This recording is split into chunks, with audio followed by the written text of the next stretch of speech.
Chapter 1846. Why should she compensate? Are you attempting to intimidate me? Mrs. Guan sneered, her tone dripping with disdain. Who do you think you are? How dare you threaten me? You want proof? Fine, I'll provide it. Without hesitation, Mrs. Guan removed the jade bracelet from her wrist before Mrs. Jia's bewildered gaze. Brandishing it before her, she released her grip, allowing the bracelet to plummet to the ground, shattering into 3 pieces. Mrs. Jia's eyes widened in astonishment. You! Mrs. Guan's sneer deepened. You've broken my bracelet €1, a piece valued at 400 taels of silver. Mrs. Jia, are you prepared to compensate me with silver or an equivalent bracelet? The emerald green bracelet emitted a soft, ethereal glow, undoubtedly fetching a hefty sum. Even if its value didn't quite reach 400 taels of silver, it easily exceeded 200 taels €, an indisputably pricey item. But Mrs. Jia couldn't possibly afford such a sum, whether it be 200 or 400 taels. Moreover, why should she compensate at all? Mrs. Jia and her attendant were dumbfounded by Mrs. Guan's audacity. It's €1, it's you €1 me? Mrs. Guan scoffed. Do you truly believe I deliberately discarded such a valuable piece of jewelry? Preposterous. It's blatantly obvious. Who would believe such nonsense? Just because you're the wife of the deputy prefect, don't presume you can freely distort the truth and besmirch others' reputations. €1 as Fan Ruyan and her companions enjoyed the flowers, they overheard the confrontation. Stepping forward with a genial smile, Fan Ruyan interjected, Mrs. Guan and Mrs. Jia, you seem quite engrossed in conversation. What's the topic of discussion? Mrs. Guan sneered, wasting no time in recounting the incident. Mrs. Bai, perhaps you can offer your judgment €1 after presenting her version of events, she demanded. Shouldn't Mrs. Jia apologize and compensate? This isn't how one should treat others, is it? Mrs. Jia, on the verge of tears, protested. I didn't do it. I didn't lay a hand on her bracelet. How could I have broken it? She must have done it herself. Mrs. Guan's sneer persisted. Fan Ruyan maintained a composed smile. But that contradicts Mrs. Guan's account. Furthermore, why would Mrs. Guan break her own bracelet? It's clearly of considerable value. Mrs. Jia, Deputy Prefect Jia's finances have improved. Affording the compensation shouldn't be an issue for you. Another lady chimed in, smiling. I find it hard to believe that Mrs. Guan would harm herself just to frame Mrs. Jia. Mrs. Jia can't simply deny responsibility to avoid compensation. That's absolutely right. This is blatant bullying. Mrs. Guan felt a surge of satisfaction as she pressured Mrs. Jia into offering an apology. Fan Ruyan maintained her composure as she spoke. Mrs. Jia may now hold the position of deputy prefect's wife, but that doesn't justify unreasonable behavior. You've undergone quite the transformation, Mrs. Guan. I've encountered you once or twice before, and you're markedly different now.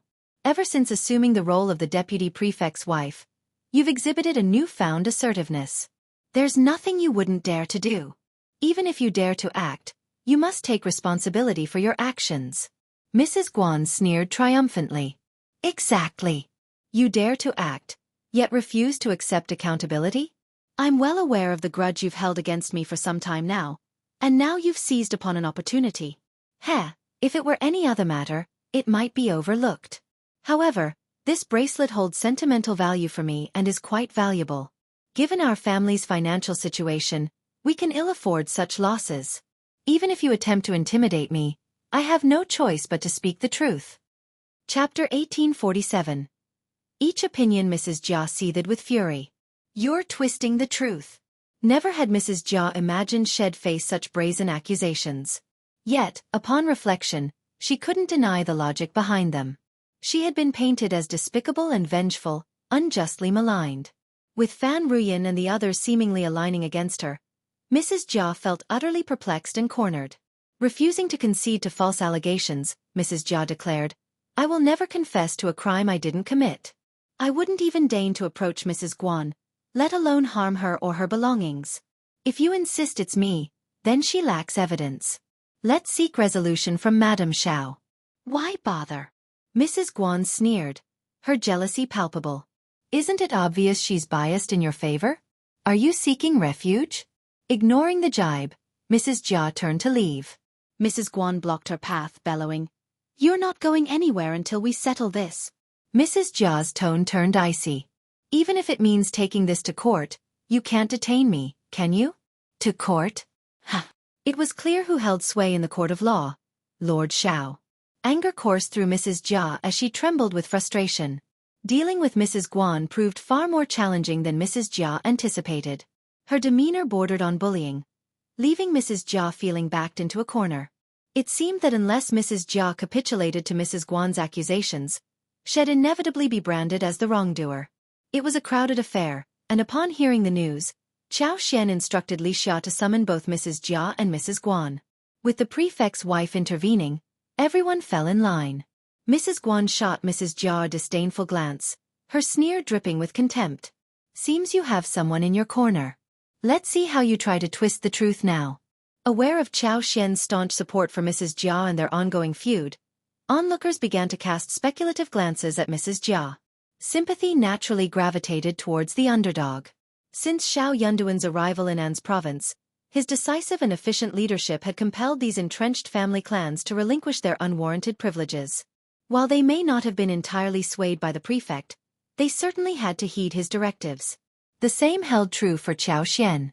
Seeing Mrs. Guan embroiled in trouble, pity welled up among the onlookers. Deep down, bias crept in as some silently pinned the blame on Mrs. Jia. After all, it wasn't entirely inconceivable for Mrs. Jia to have broken Mrs. Guan's bracelet euro when they convened before Xiao Xian. Mrs. Guan wasted no time in presenting her side of the story. She asserted that Mrs. Jia had shattered her bracelet during their altercation, yet adamantly denied any culpability. With a mocking tone she addressed Xiao Xian. I understand your protective stance towards her, Madam Xiao, but I fear my words may fall on deaf ears. Nonetheless, I must speak my truth. Mrs. Jia seethed with frustration. Madam Xiao, I didn't even come into contact with her, let alone her bracelet. Mrs. Guan is fabricating this entire ordeal. Euro, not only was Mrs. Guan falsely accusing her, but she was also dragging Xiao Xian into the fray. Unless Xiao Xian chose to compensate Mrs. Guan, Mrs. Jia faced the looming threat of biased judgment. Regret gnawed at Mrs. Jia. She had sensed Mrs. Guan's ill intentions all along. Why had she agreed to meet with her alone? Even if she insisted on going solo, she could have opted out. Mrs. Guan's face contorted with resentment as she sneered incessantly, masking her true feelings of powerlessness beneath a facade of apparent suffering. Chapter 1848. Venting anger in the midst of the tense exchange, Xiao Xian found herself caught in the crossfire of accusations. Maintaining her composure, Xiao Xian intervened calmly. You both hold differing perspectives. Was there anyone else present to witness the incident? No, Mrs. Guan responded bluntly, without a moment's hesitation. The absence of a third party only reveals her true nature. If there were a witness, they'd surely uphold their dignity, wouldn't they? Mrs. Jia's eyes widened. Was Mrs. Guan indirectly insinuating something about her? It seemed everything was spiraling because of her. That's a challenging situation, Xiao Xian remarked. The absence of a third party means lack of evidence, rendering both your accounts inconclusive. Fan Ruyan interjected with a smile. It seems you might be exhibiting some bias, Madam Xiao.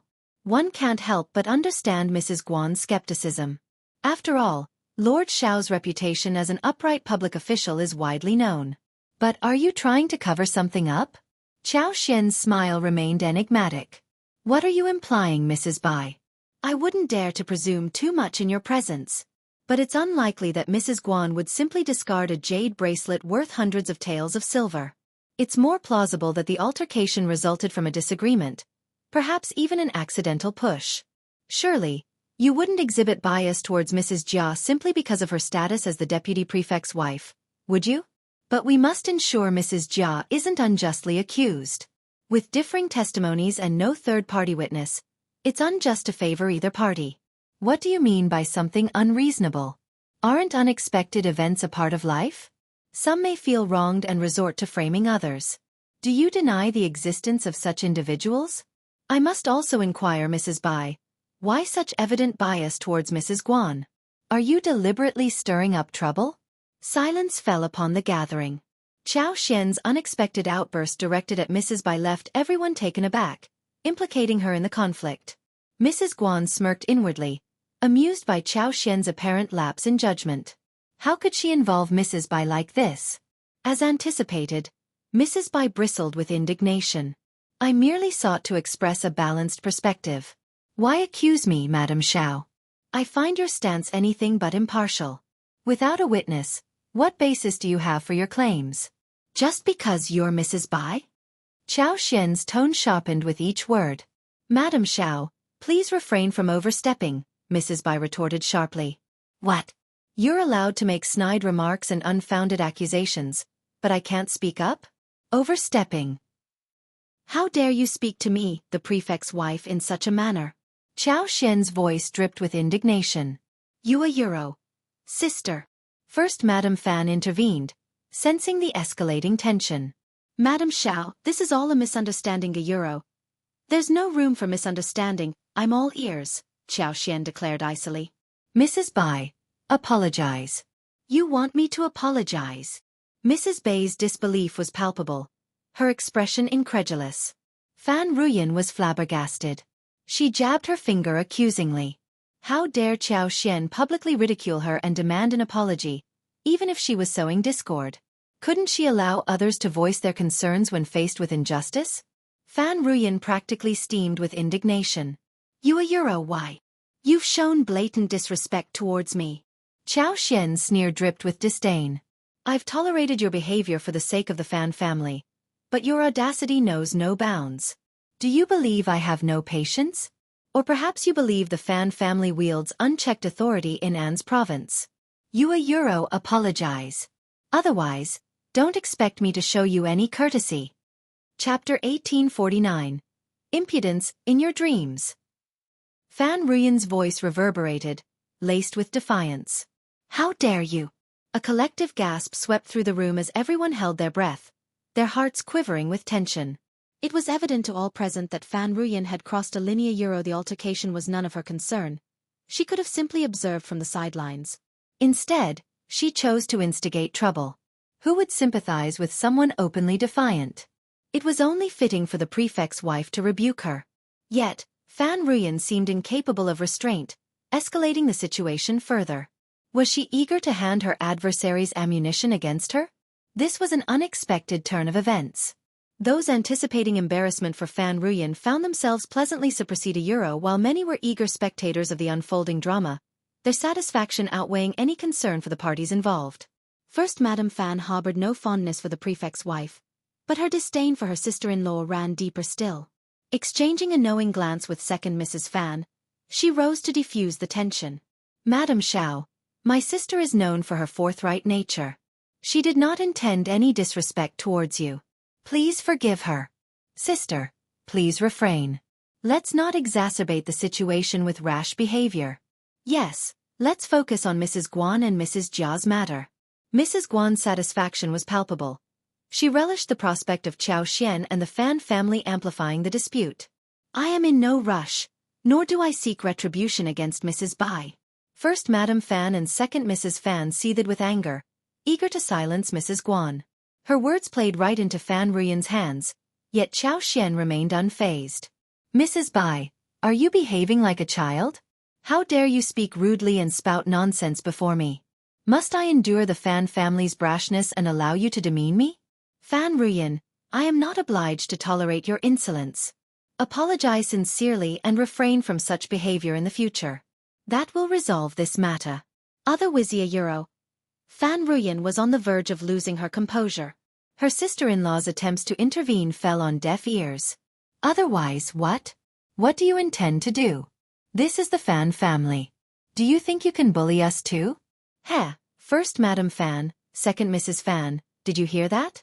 The Fan family truly holds sway here. They aren't just forthright. They're domineering. Xianxia, teach her a lesson. Understood, madam. Before anyone could react, Xianxia advanced and delivered a resounding slap to Fan Ruyan's face. The room fell into stunned silence as everyone processed the unexpected turn of events. Pa! Another sharp slap resounded as Xianxia struck Fan Ruyan's other cheek. Ah!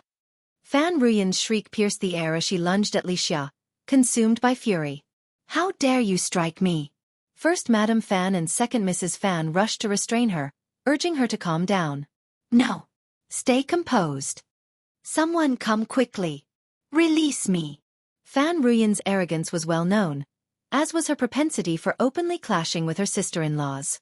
However, owing to her mother's favoritism, she typically emerged victorious regardless of the circumstances. Years of such dynamics had shaped her into a particular kind of individual.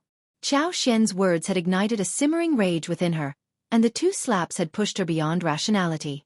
Her cheeks burned with humiliation, her mind ablaze with fury. She was consumed by an overwhelming desire for retaliation. Even the prefect's wife could not degrade her in such a manner. Chapter 1850. Impulse. Fan Ruyan writhed in resistance, her gaze fixed on Xiao Xian with defiance. Xiao Xian's voice sliced through the tension, cold and unyielding. Apologize. How dare you glare at me? Do you intend to strike me? Release her and let her offer her apology. But they couldn't simply release her. First, Madame Fan instructed someone to escort Fan Ruyan away, but Xiao Xian intervened. Halt! Fan Ruyan will not depart until she has extended her apology. How dare you? Do you show no regard for me, the prefect's wife? First, Madame Fan faltered. Madame Xiao Ia, her sister-in-law, had long been accustomed to having her way. Previously, the prefect's wife held little sway in her presence.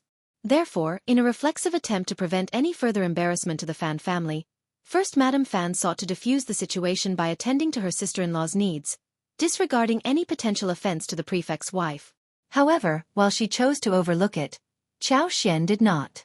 Xiao Xian had heard of the treatment received by previous prefects' spouses in An's province. She felt both incredulous and disheartened. Those dispatched here for administrative duties lacked influential connections. They were compelled to rely on the local elite families.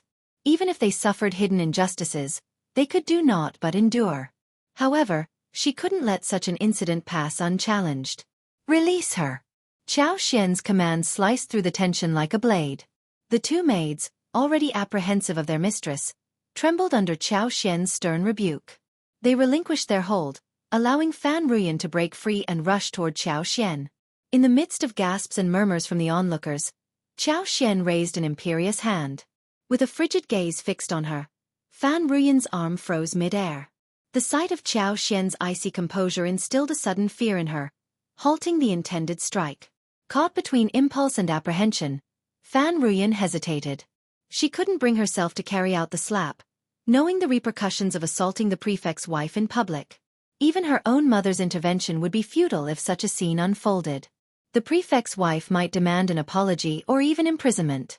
Fan Ruyan's arm remained rigid, neither moving forward nor retreating. She stood frozen in embarrassment and apprehension.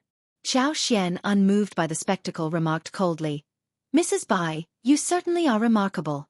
First Madame Fan intervened swiftly, restraining Fan Ruyan and coaxing her to lower her hand.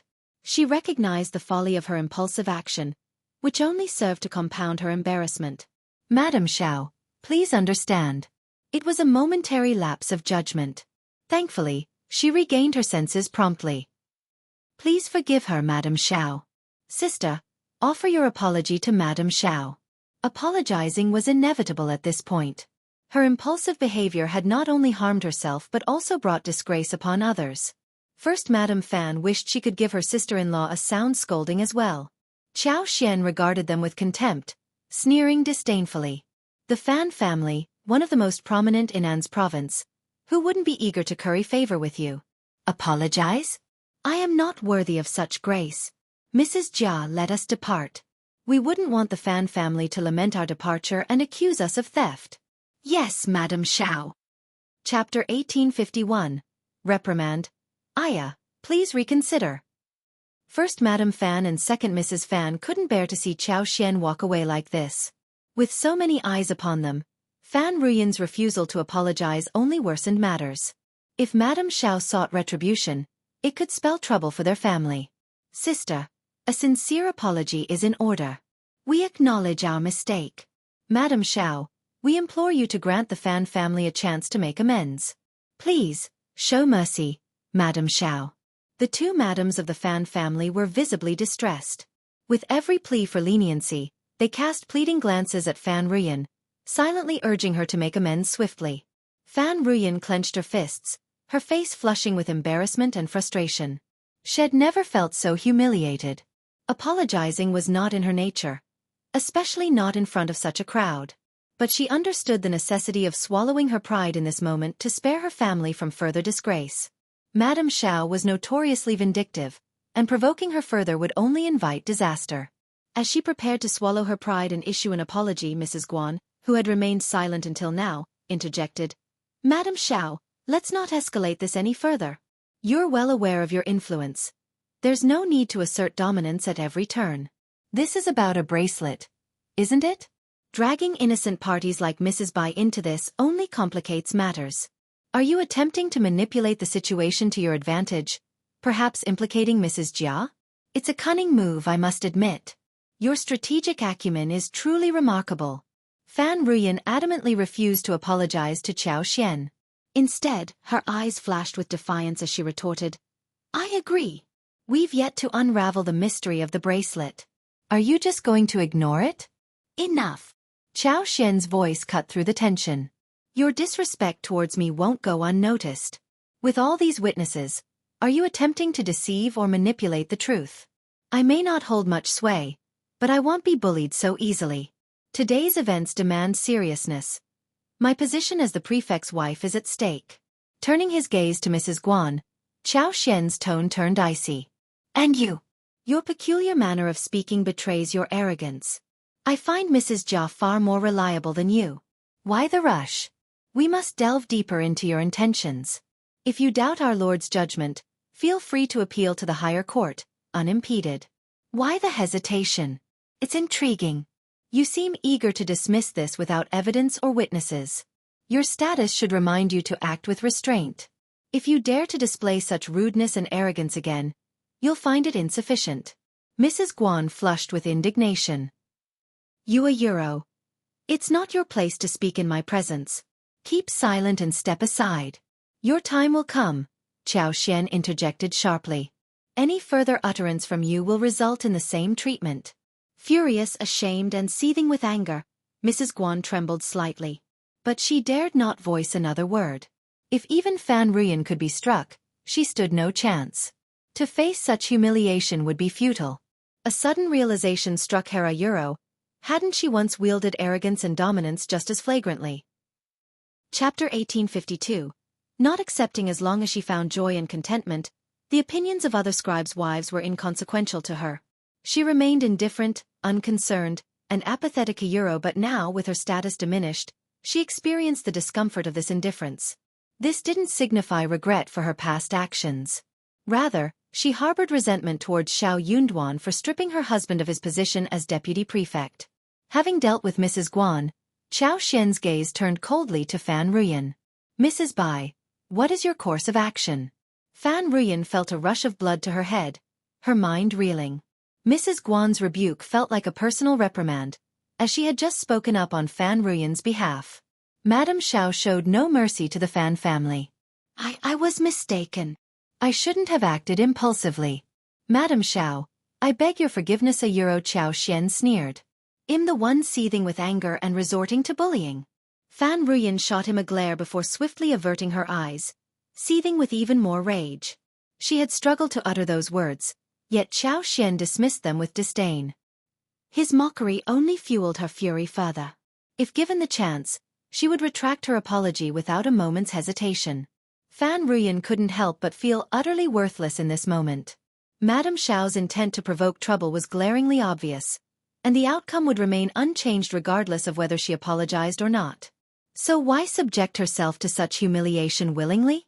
Had she apologized to Mrs. Guan, Qiao Xian wouldn't have relented either way. Yet she chose to follow suit, mirroring Mrs. Guan's behavior and earning nothing but disdain. It was only when she pushed them too far that she finally offered an apology, inviting further Macaria Euro. None of the madams dared to betray their emotions. Offending the Fan family was out of the question for them, and the same applied to Madame Xiao. Euro. Qiao Xian's sneer cut through the tense silence. You're insolent, overbearing, contentious, and braggadocious. Had I been even slightly weaker, you might have bested me. Do you truly believe a mere apology suffices? Will anyone dare to behave like this in my presence from now on? At the very least, they can choose not to apologize or bow, can't they? The two madams of the Fan family had initially intended to plead for leniency, but they found themselves speechless. Fan Ruyan's conviction that Xiao Xian was deliberately stirring up trouble only strengthened. The ladies begrudgingly acknowledged that Madame Xiao held the upper hand. After all, she was the wife of the prefect. While the Fan family wielded considerable influence, it wasn't what it used to be. In the past, they could afford to disregard the prefect's wife, but with the current holder of that position, the dynamics had shifted over the years. Fan Ruyan's haughty demeanor had alienated many. Numerous individuals harbored ill will towards her and relished in her downfall. Though they didn't vocalize their satisfaction, their expressions betrayed their sentiments. Catching sight of their smug looks only deepened Fan Ruyan's embarrassment. Convinced that Xiao Xian orchestrated this ordeal deliberately, Fan Ruyan resolved not to endure further humiliation here, regardless of the consequences. Besides, she had always been timid, preferring to shirk responsibility and foist it onto others. If she could evade blame, she would. If not, she'd simply delegate the cleanup to her two sister-in-laws without a second thought. She had no qualms about standing before her mother and berating her sister-in-laws for their perceived sluggishness and thoroughness in resolving her messes. She'd even brazenly accused them of harboring ulterior motives against her. Chapter 1853. Berating it remained unchanged. Realizing she couldn't gain an upper hand and would only face humiliation, Fan Ruyan promptly resigned, shirking her responsibilities. Madame Xiao, if you're dissatisfied, feel free to take it up with our family. As the wife of the prefect, who could dare to oppose you? Moreover, your eloquence is unmatched. With those words, Fan Ruyan turned on her heels and stormed off. The two madams of the Fan family exchanged glances, their faces draining of color, their expressions contorting into a mixture of rage and disgust. Their sister-in-law's penchant for stirring up trouble had resurfaced once more, leaving them to deal with the aftermath. Dealing with other matters was one thing. After all, there was hardly anything in An's province that the Fan family couldn't handle. But tangling with the prefect's wife? That was an entirely different matter. Madame Xiao, the Fan family undeniably holds great influence in An's province. Their power is unquestionable. As the wife of the prefect, I am but a mere outsider in your esteemed family. With a disdainful sneer, Xiao Xian rose from her seat and exited alongside Mrs. Jia. Mrs. Jia's expression mirrored her dissatisfaction. The Fan family had overstepped their bounds. While it was common knowledge that the three major families were domineering, Mrs. Jia had never experienced it firsthand until now, leaving her thoroughly disheartened. Madame Xiao, please wait, First Madame Fan interjected, attempting to defuse the tension with a smile. But Xiao Xian cut her off sharply, pointing an accusatory finger. Silence! How dare you impede me? You think I'm easy prey? Your family's insolence towards me is intolerable. You can't manage your own kin, yet you seek to control me? First Madame Fan, your motives are transparent. I didn't mean a then step aside. Or face the consequences. Xiao Xian's threat hung in the air as she and Mrs. Jia departed, leaving First Madame Fan and her sister-in-law stunned.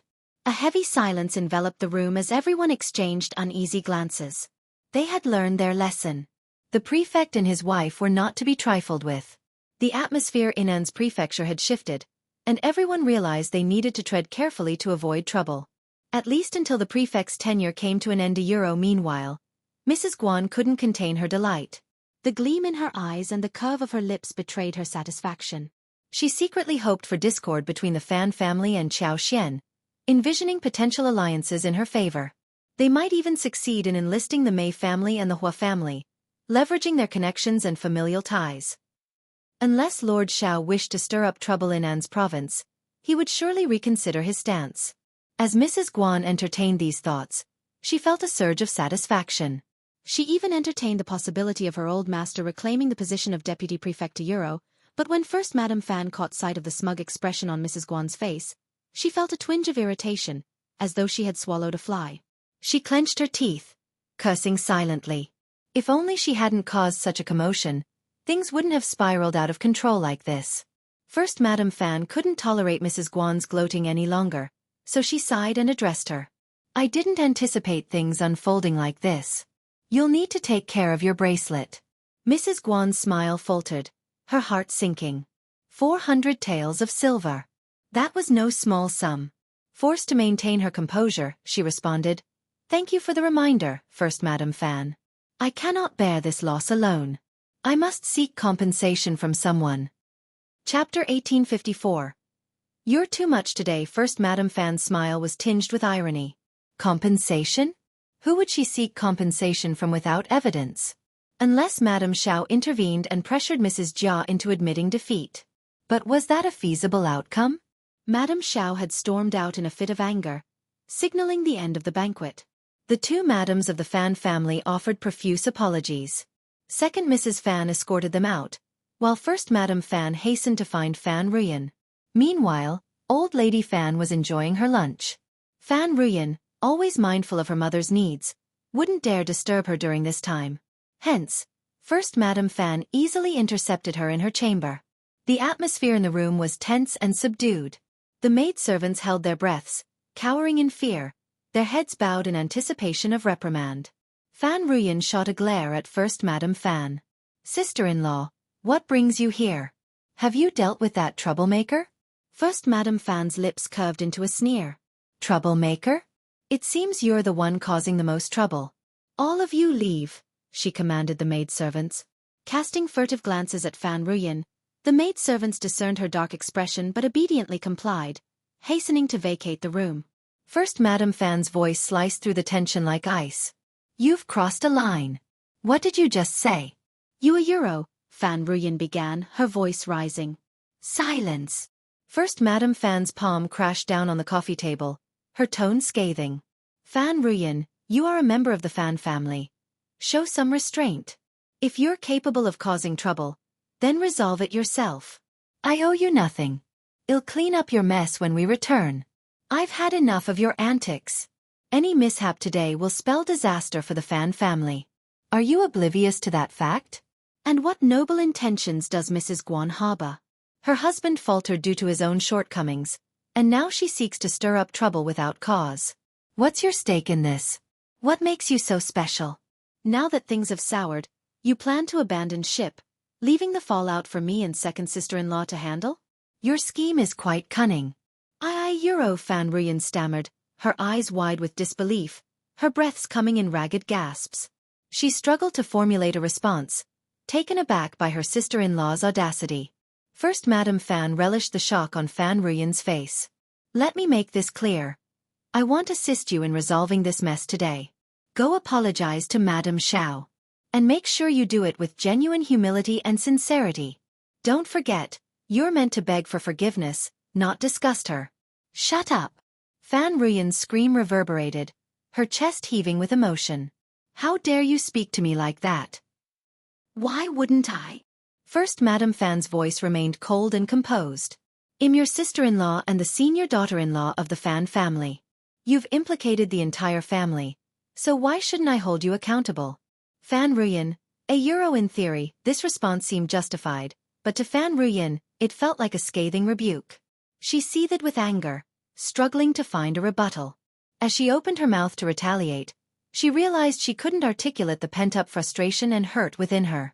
A pang of anguish pierced her heart, and a sense of injustice washed over her. "You a euro, you always pretend to be righteous and virtuous, but I never imagined you harbored such thoughts. I see now. You've despised me all along, eager to rid me from this household. But this is my family too. My mother wanted me to stay. Who are you to look down on me? You think you can control me? No chance." With tears streaming down her cheeks, Fan Ruyan sniffled and wiped her eyes. Turning on her heels, she fled straight to Old Lady Fan's quarters. Chapter 1855. Let her sue. First Madam Fan's lips curved into a cold smile as she leisurely sipped her tea. First Madam Fan and second Mrs. Yuezhing couldn't shake off their nerves when Fan Ruyan threatened to seek Old Lady Fan's intervention. They dreaded the prospect of having to bow their heads, no matter how unjust they felt, fearing that Fan Ruyan would escalate the matter to Old Lady Fan. Yet today, First Madam Fan chose to disregard it, showing a remarkable indifference. She was free to act as she pleased. Madam Lady Qiao had endured years of grievances. Could she be expected to endure them indefinitely? Old Lady Fan was still robust and healthy, potentially living for another decade or even two. But Madam Lady Qiao refused to tolerate this suffering any longer. It was time to confront the situation head-on and chart a new course for herself. From now on, whoever instigated trouble would be responsible for resolving it. After draining her tea, First Madam Fan received Old Lady Fan's invitation. She offered a polite smile. "I'll be there shortly. Please wait for me." Before seeking out Fan Ruyan, she had dispatched someone to summon the two patriarchs back. She intended to address the issue in their presence. Both of the Fan family's patriarchs were present at the shop when they received word of an urgent matter at home. Without hesitation, they hastened back to the residence. Accompanied by First Madam Fan and Second Mrs. Fan, they proceeded to Old Lady Fan's chambers. Fan Ruyan had been nestled in Old Lady Fan's embrace, her tears flowing freely, eliciting a pang of sympathy from the elderly matriarch. Angrily awaiting First Madam Fan's arrival, she expected retribution for her grievances. Yet, to her surprise, no one responded to her calls, despite repeating them 3 or 4 times. Exhausted from her tearful ordeal, Fan Ruyan's eyes were now bloodshot as she cast a venomous glare at First Madam Fan upon her entrance. Meanwhile, Old Lady Fan's fury reached a boiling point as she scolded, "Your temper is intolerable. You're meant to be the matriarch of this household, yet I can't even summon you. This is unacceptable." The first Old Master Fan was taken aback. "Mother, what a euro what's happened? Have the audacity to ask. Inquire about your daughter-in-law's actions." Old Lady Fan bellowed furiously. "Kneel." First Madam Fan's lip curled into a disdainful sneer. "Is it not excessive to show such bias? Listen. Listen." Old Lady Fan's voice trembled with emotion. "Observe closely. She's on the verge of rebellion." First Madam Fan's voice rang out, determined and resolute. "Old Lady Fan, you must hear me out. If you refuse to listen and insist on blaming me, believing I'm faultless and never at fault, then why don't we part ways? I won't dare to intervene in any family matters anymore." "What did you just say?" "Elder sister-in-law. You're defying authority." A Euro chaos reigned within the Fan clan. Amidst the turmoil, Fan Ruyan's tears flowed anew, a sense of injustice overwhelming her. She lamented her plight, bemoaning how her mother had kept her at home out of love and filial piety, only for her to become a target of scorn and unwanted trouble. Old Lady Fan seethed with fury at her eldest daughter-in-law's insubordination. Instead of humbling herself and seeking forgiveness, she brazenly suggested a split. It was outright rebellion, further compounded by her incessant shouts and rebukes. First Madam Fan couldn't hold back her tears, recalling the years of grievances she endured. Second Mrs. Fan, initially inclined to reason with her, found herself overwhelmed with empathy, sharing in her sorrow. The two patriarchs of the Fan family attempted to intervene, but found themselves at a loss for words, wishing they had more mouths to speak with. They were exhausted and overwhelmed. In times past, such a situation had never arisen. First Madam Fan and Second Mrs. Fan would capitulate, bowing their heads in submission, offering apologies and assurances. Once Old Lady Fan had finished reprimanding them, she would show mercy and extend forgiveness, bringing an end to the ordeal. Chapter 1856. Fainted this time, First Madam Fan and Second Mrs. Fan clenched their jaws, refusing to offer apologies. Surrendering now would mean a lifetime of submission. Old Lady Fan, unaccustomed to such defiance, was profoundly affected by their refusal.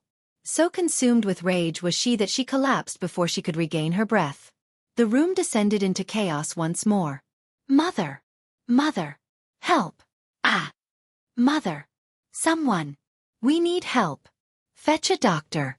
Fan Ruyan shook Madam Lady Chow and cried out, "Mother!" Then, without a second thought, she turned towards First Madam Fan and slapped her across the face. "This is all because of you." First Madam Fan seized her hand and retaliated with a fierce slap, causing Fan Ruyan to recoil in pain. She pointed accusingly. "Enough. If you hadn't caused trouble, none of this would have happened. You show no remorse and only grow more insolent. Take a good look at yourself." Tears streamed down Fan Ruyan's cheeks. "Elder brother, second brother, are you going to stand idly by while I'm treated like this? Are you failing Mother? You're the one who provoked Mother to this point, yet you have the audacity to shed tears? Why, not content with provoking Mother, you've also incited your brothers? Fan Ruyan, you've caused utter chaos. You a Euro, enough arguing. First Old Master Fan's voice trembled with distress. With a stern expression he added, "Mother is in this state, and yet you're still bickering. If anyone persists in arguing, leave this room." First Madame Fan fell silent, heeding her father-in-law's words. However, Fan Ruyan couldn't shake the feeling that despite not being singled out by name, her elder brother's admonishment was directed at her. He had never reprimanded her like this before. In the past, he would have comforted her long ago. Feeling a surge of resentment and sorrow, Fan Ruyan ceased her protests but remained seated, tears still streaming down her cheeks. First Old Master Fan's distress deepened at the sight. He called out twice for her to stop crying, but Fan Ruyan ignored him, her sobbing unabated. Furrowing his brow, First Old Master Fan grew increasingly frustrated. She wasn't a young teenager but a woman in her 30s. What reason did she have to cry? The doctor would arrive soon, but she refused to leave, making it difficult for others to attend to her. First Madame Fan's words cut through the air with icy precision. "You'll cry too when the doctor arrives. Let everyone witness how the lady of the Fan family appears when she sheds tears." Fan Ruyan's tears ceased, replaced by a glare fixed on First Madame Fan. Thankfully, Old Lady Fan's fainting spell was merely due to a temporary lack of blood flow. The doctor administered medication to cool her system and alleviate liver discomfort, advising her to maintain a light diet and avoid anger. With his instructions given, he took his leave. A collective sigh of relief filled the room. Upon regaining consciousness, Old Lady Fan cast a piercing gaze at First Madame Fan and Second Mrs. Yuezheng. First Old Master Fan, seeking to console her, inquired about the day's events. His inquiry only served to reignite Old Lady Fan's ire. She rebuked him for his lack of filial piety, questioning why he would bother to ask. Shouldn't he be focusing on teaching First Madame Fan a lesson and compelling her to kneel and apologize? Furthermore, his second son's wife was not to be spared either. It was high time she faced consequences too. First Madame Fan's demeanor turned grave. "Mother, if we don't explain today's events, it will spell trouble for the entire Fan family. Are you certain you don't wish to hear it?"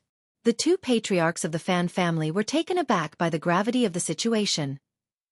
Chapter 1857. Not backing down. Fan Ruyan's voice reverberated, charged with indignation. "Stop trying to frighten Mother. She's just recovered, and you're scaring her again. What's your intention? No one can match your skills, can they?" First Madame Fan retorted with a sneer. "Over the years, you've engaged in plenty of such antics. I don't wish to dwell on the past, but today's events must be clarified. Moving forward, there must be order in this household." Suddenly, Fan Ruyan turned towards Old Lady Fan, her expression pleading. "You're defying authority. Mother, please don't be upset." First Old Master Fan intervened hastily. "Why don't you hear them out first? Then we can discuss how to address the situation. What do you say? Let's not let anger cloud our judgment." Second Old Master Fan added his voice to the plea. "Indeed, Mother. If you faint again, it will harm your health." Wary of any further physical strain, Old Lady Fan shot a fierce glare at the two patriarchs but managed to suppress her anger. "Fine, tell me. I want to hear your side of the story. Otherwise, you might think I'm showing favoritism and not allowing you to speak." Internally, First Madame Fan couldn't help but think, "How self-righteous you are. Do you not realize your own bias?" First Madame Fan recounted the events of the day, detailing every occurrence. Fan Ruyan, caught off guard by her mother's acquiescence, simmered with frustration, itching to interject and offer rebuttals. Yet, she knew it was futile. First Madame Fan was too enraged to heed any pleas for silence. But even as Fan Ruyan bristled, First Old Master Fan's attempts to intervene fell on deaf ears. She wouldn't listen to him, let alone First Madame Fan. Old Lady Fan remained impassive, her expression cool and detached, offering no indication of stopping Fan Ruyan's impending outburst. Finally, First Madame Fan concluded her account, visibly drained. "Madame Xiao stormed off today, incensed. Lord Xiao has garnered considerable support in An's province. His methods are well known, and we stand no chance against him. Even if we remain unconvinced, resistance is futile. None can deny the implications of Madame Xiao's departure. It's clear I acted deliberately. We must consider the potential repercussions of provoking her wrath. As officials, They hold power over us as citizens. Our Fan family is no match for Lord Xiao in a direct confrontation. Sister-in-law acted rashly. I urged her to retract and apologize. What's wrong with that? Direct apology signifies genuine remorse. Fan Ruyan sneered. Sister-in-law, are you so easily rattled by mere words? Ridiculous. Our Fan family is flourishing, abiding by the laws of the Qin dynasty. The prefect should tread carefully before crossing US. As for me, I simply believe Mrs. Guan speaks the truth. Is it wrong to defend her? Otherwise, Madame Xiao may well side with Mrs. Jia. Humph. She can voice her opinions, yet I can't? How tyrannical. She's narrow-minded and incapable of accepting differing viewpoints. And somehow it's my fault? Sister-in-law, your bias couldn't be more apparent. Don't forget we're family. Don't forget that Xiao just humiliated our family. Even if you cozy up to him like this, he might still harbor disdain for you. I can sense your disdain for me growing stronger by the day. First Madame Fan was left speechless. She felt a surge of both anger and anxiety. She hadn't anticipated her sister-in-law's obstinance. She could twist the truth so convincingly, painting herself as the defender of the Fan family while portraying First Madame Fan as the betrayer. Chapter 1858.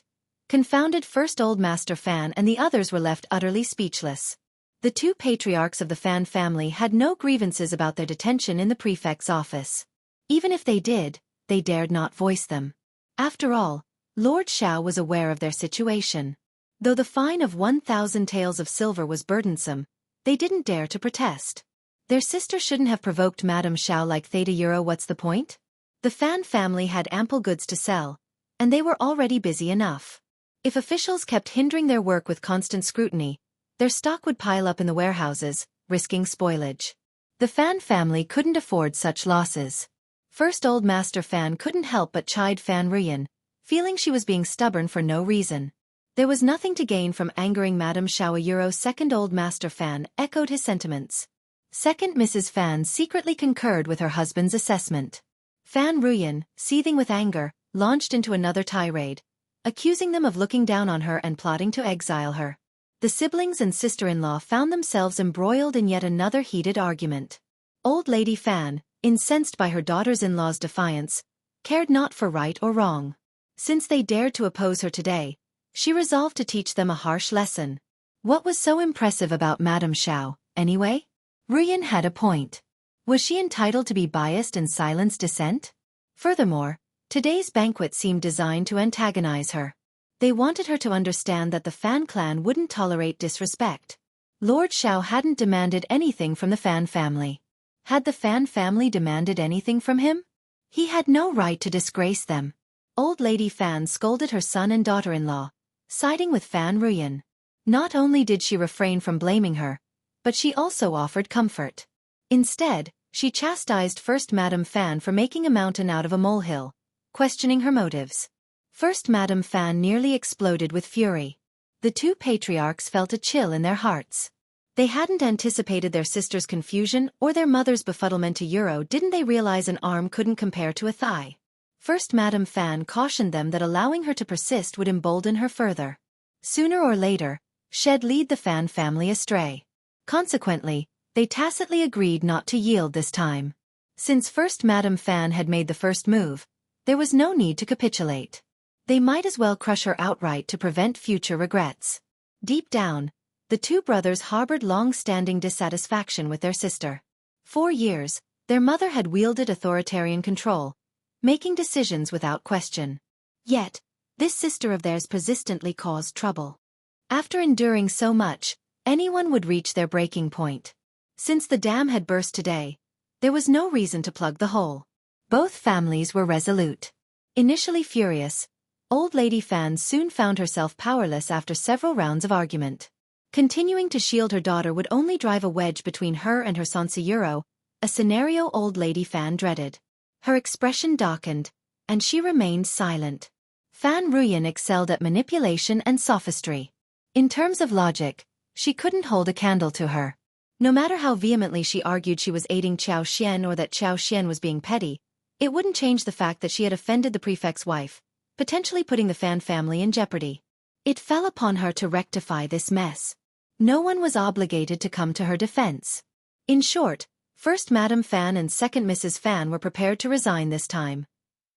Chapter 1859. This must be Lord Xiao's counterattack, of course. Fan Ruyan refused to admit fault and apologize. Instead, she resumed crying, lamenting how her brother and sister-in-law were cruel and heartless. It was evident they didn't regard her as family and were purposefully tormenting Hera Euro. The situation descended into chaos. In the end, everyone was exasperated, and the matter remained unresolved. No one was content. First Old Master Fan and Second Old Master Fan felt too ashamed to compel their wives to apologize on behalf of their sister. None of their actions made sense. They were at an impasse, but little did they know, news of the dispute had spread. The following day, thugs descended upon the Fan family's rice shop, silk shop, restaurant, and several other establishments, disrupting business operations. The shopkeeper, known for his temper, clashed with the intruders, further aggravating the situation. He reported the incident to the authorities, but help arrived slowly from the yamen. By the time officials arrived, the troublemakers had dispersed. Instead of apprehending them, the officials interrogated the shopkeeper with grave expressions. The majority of the Fan family's shopkeepers and workers, filled with confidence and pride, possessed less than pleasant temperaments. Witnessing the authorities' lack of action, they couldn't help but express their frustration in a manner lacking decorum. In the end, the officials erupted in anger, chastising them for being too arrogant and lawless. It became evident that the Fan family was just as haughty. If they were so superior, why not don their official attire and act as they pleased within the government office? The shopkeeper and his assistants were utterly bewildered by the situation. It dawned on them only then that the prefect was no longer the prefect, and the government office had undergone a transformation. Quickly, they offered profuse apologies, trying to rectify the situation. They were scolded without cause and warned to conduct themselves as businessmen, to eschew arrogance and domineering behavior. After all, being amiable was the key to profitability, wasn't it? The officials' tyrannical and unreasonable behavior before them hinted at how they might treat ordinary customers. Even if it was a shop belonging to the prestigious Fan clan, they were expected to adhere to established regulations. Anne's prefecture city was not theirs to dictate terms. €1. These words were spoken publicly, and countless bystanders absorbed them. The shop assistant felt dumbfounded and a tad fearful. He couldn't fathom why these officials were behaving so audaciously in the esteemed Fan family's establishment. Why didn't they show him any respect? However, the shopkeeper grasped the gravity of the situation and grew uneasy. It was clear that the main branch had somehow offended the former prefect. This was €1. Bowing deeply, the shopkeeper issued apologies, eager to usher the officials away swiftly. He dared not meet the gaze of onlookers or engage in hushed conversations. After entrusting the shop to his staff, the shopkeeper hastened to the Fan family residence to deliver his report. Still unaware of the events transpiring, the family needed to be informed promptly, regardless of the importance of the matter. They needed a strategia. Several other shopkeepers had the same notion. It felt somewhat awkward for everyone to convene at the main household. As they exchanged accounts of what had occurred, an air of unease settled over the group. The hearts of First Old Master Fan and Second Old Master Fan sank. This was undoubtedly Lord Xiao's retaliatory strike. Madame Xiao had been mistreated and embarrassed, prompting Lord Xiao to launch a swift counteroffensive against the Fan family. Otherwise, it was too coincidental for those troublemakers to disrupt business at the Fan family shops today. Dependent on the government for their livelihoods, those thugs wouldn't dare disregard the casual, indifferent hints from a Constable. Chapter 1860. Clearly a troublemaker. Furthermore, highway robbery seemed to be a favored pastime for those scoundrels. It wouldn't do to air their dirty laundry in public. How could First Old Master Fan and Second Old Master Fan confess to the shopkeepers that their sister had provoked Madame Xiao, leading to her retaliatory actions? All they could do was offer reassurance to the shopkeepers, urging them not to fret. If the issue wasn't significant, the Fan family would resolve it swiftly. However, to forestall any potential trouble, they would advise their employees to be more alert and proactive. Moreover, they should strive to avoid confrontation. If troublemakers showed up, they should be promptly escorted off the premises, regardless of the cost. Upon hearing this, the shopkeepers grew increasingly uneasy. They were astute individuals who could discern that something significant must have occurred. The more evasive their employers' responses, the graver the situation. Exchanging glances, the shopkeepers refrained from asking further questions. With the proprietors adopting such a stance, even if they inquired, they wouldn't receive the true reason. Thus, they resigned themselves to following their boss's instructions. Once the shopkeepers had departed, the expressions of the two old masters of the Fan family soured, their anger bubbling to the surface. How could this happen? Heh, why are you so surprised? Second old master Fan cast a glance at his elder brother. That's Madame Xiao for you. Can Lord Xiao tolerate someone bullying or humiliating his wife? It's no different from a slap in the face. And perhaps he's harbored animosity toward our family for some time. This time, he even went out of his way to give them a handle against Hima. Sister-in-law may have a point. Sigh. But was she really a sister? She seemed more like a troublemaker. It wasn't just a matter of tolerating or despising her. It was about acting in the family's best interest. She had always been headstrong, disregarding the consequences of her actions. In the past that was acceptable. After all, in An's province, the Fan family didn't need to kowtow to anyone. Even now they didn't need to. Except for Lord Xiao, who was different from previous prefect lords. But to provoke someone they couldn't afford to offend? Wasn't that reckless? What could the Fan family do? Lord Xiao had wealth, power, and held a significant government position. Did she lack common sense? The brothers couldn't speak ill of their sister too much. After a sigh and some discussion, they sought out their mother. Old Lady Fan was both shocked and furious upon hearing the news. This Lord Xiao is despicable. He's abusing his authority for personal vendettas, using his position to exact revenge. Is there no justice in this world? Does he think the Fan family is an easy target? The two brothers exchanged silent glances. It seemed they understood the roots of their sister's temperament. Blaming her alone wasn't entirely fair. Mom, let's handle this quietly. Don't spread the word. Lord Xiao might not be involved, First Old Master Fan suggested. Humph. Old Lady Fan scoffed. Do you think I'm naive? I can see through it. First Old Master Fan rubbed his tired forehead. Even if that's the case, without evidence, accusing an official falsely is a serious offense. When Lord Xiao sends officials to our door to arrest or punish, it'll be within his rights. Old Lady Fan was about to rail against Lord Xiao, but she halted, realizing that Lord Xiao was quite audacious. Chapter 1861. Is the Fan family that shameless? Is there no one who can rein him in? Old Lady Fan expressed her dissatisfaction. Then, a sneer crossed her face. He's just a disgraced official banished from the capital. I've heard he's clashed with the nobility there and holds a middling position. Who doesn't know his background, and who fears him? Prepare a lavish gift and head to Huaishi province to meet the Lord. Let's see how he reacts when we bring Lord Xiao down. I'm curious to know. The two old masters exchanged puzzled glances. What was their mother thinking? An's province was the most remote region in Huaishi province, separated by rugged mountains and difficult terrain.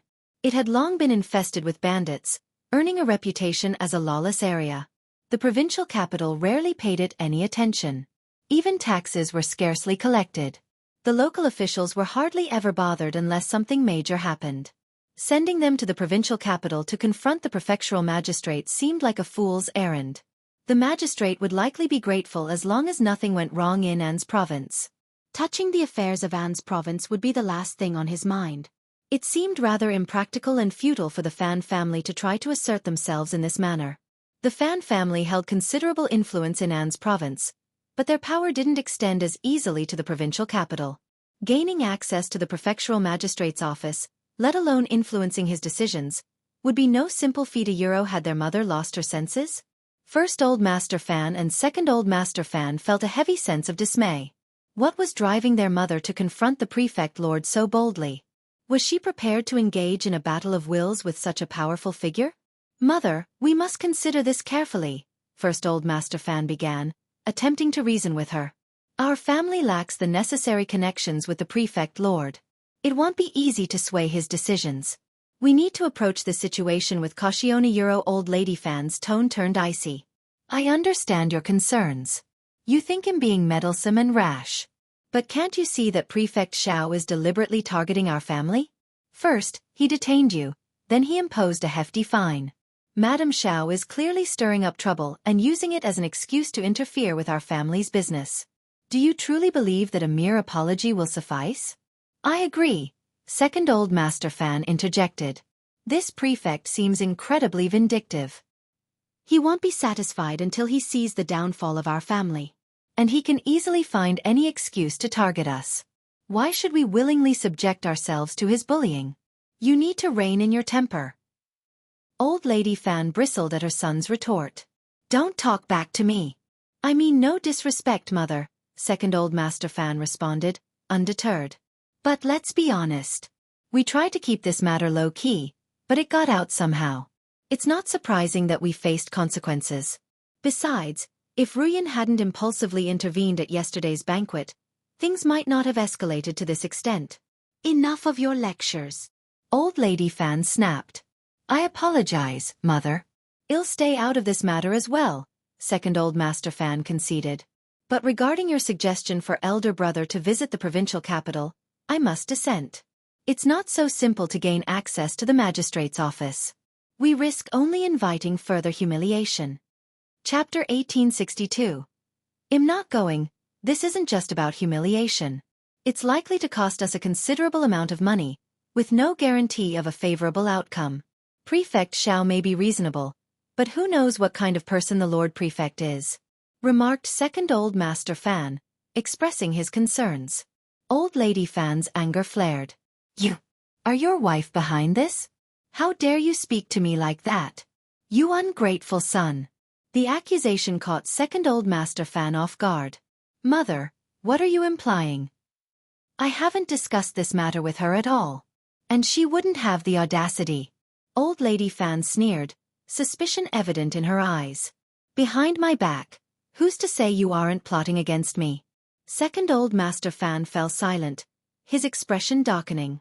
Attempting to diffuse the tension, first old master Fan interjected. Mother, let's focus on the issue at hand. Old Lady Fan fixed him with a stern gaze. Are you blaming me now? Are you and your brother teaming up against me? First old master Fan. For the first time, the brothers felt that their mother was really senile and could not communicate at all. First old master Fan realized that appeasing Xiao Yunduan was crucial to protect the family's interests. He understood the delicate balance between maintaining their dignity and avoiding further conflict with the prefect's office. Despite his mother's stubbornness, he knew he had to act swiftly to address the situation before it escalated further. Sending someone to apologize to Qiao Xian was a necessary step to mitigate the potential repercussions on their business. In the face of Xiao Yunduan's influence and power, it was essential for the Fan family to navigate the situation carefully. Failure to do so could result in dire consequences for their livelihood and reputation.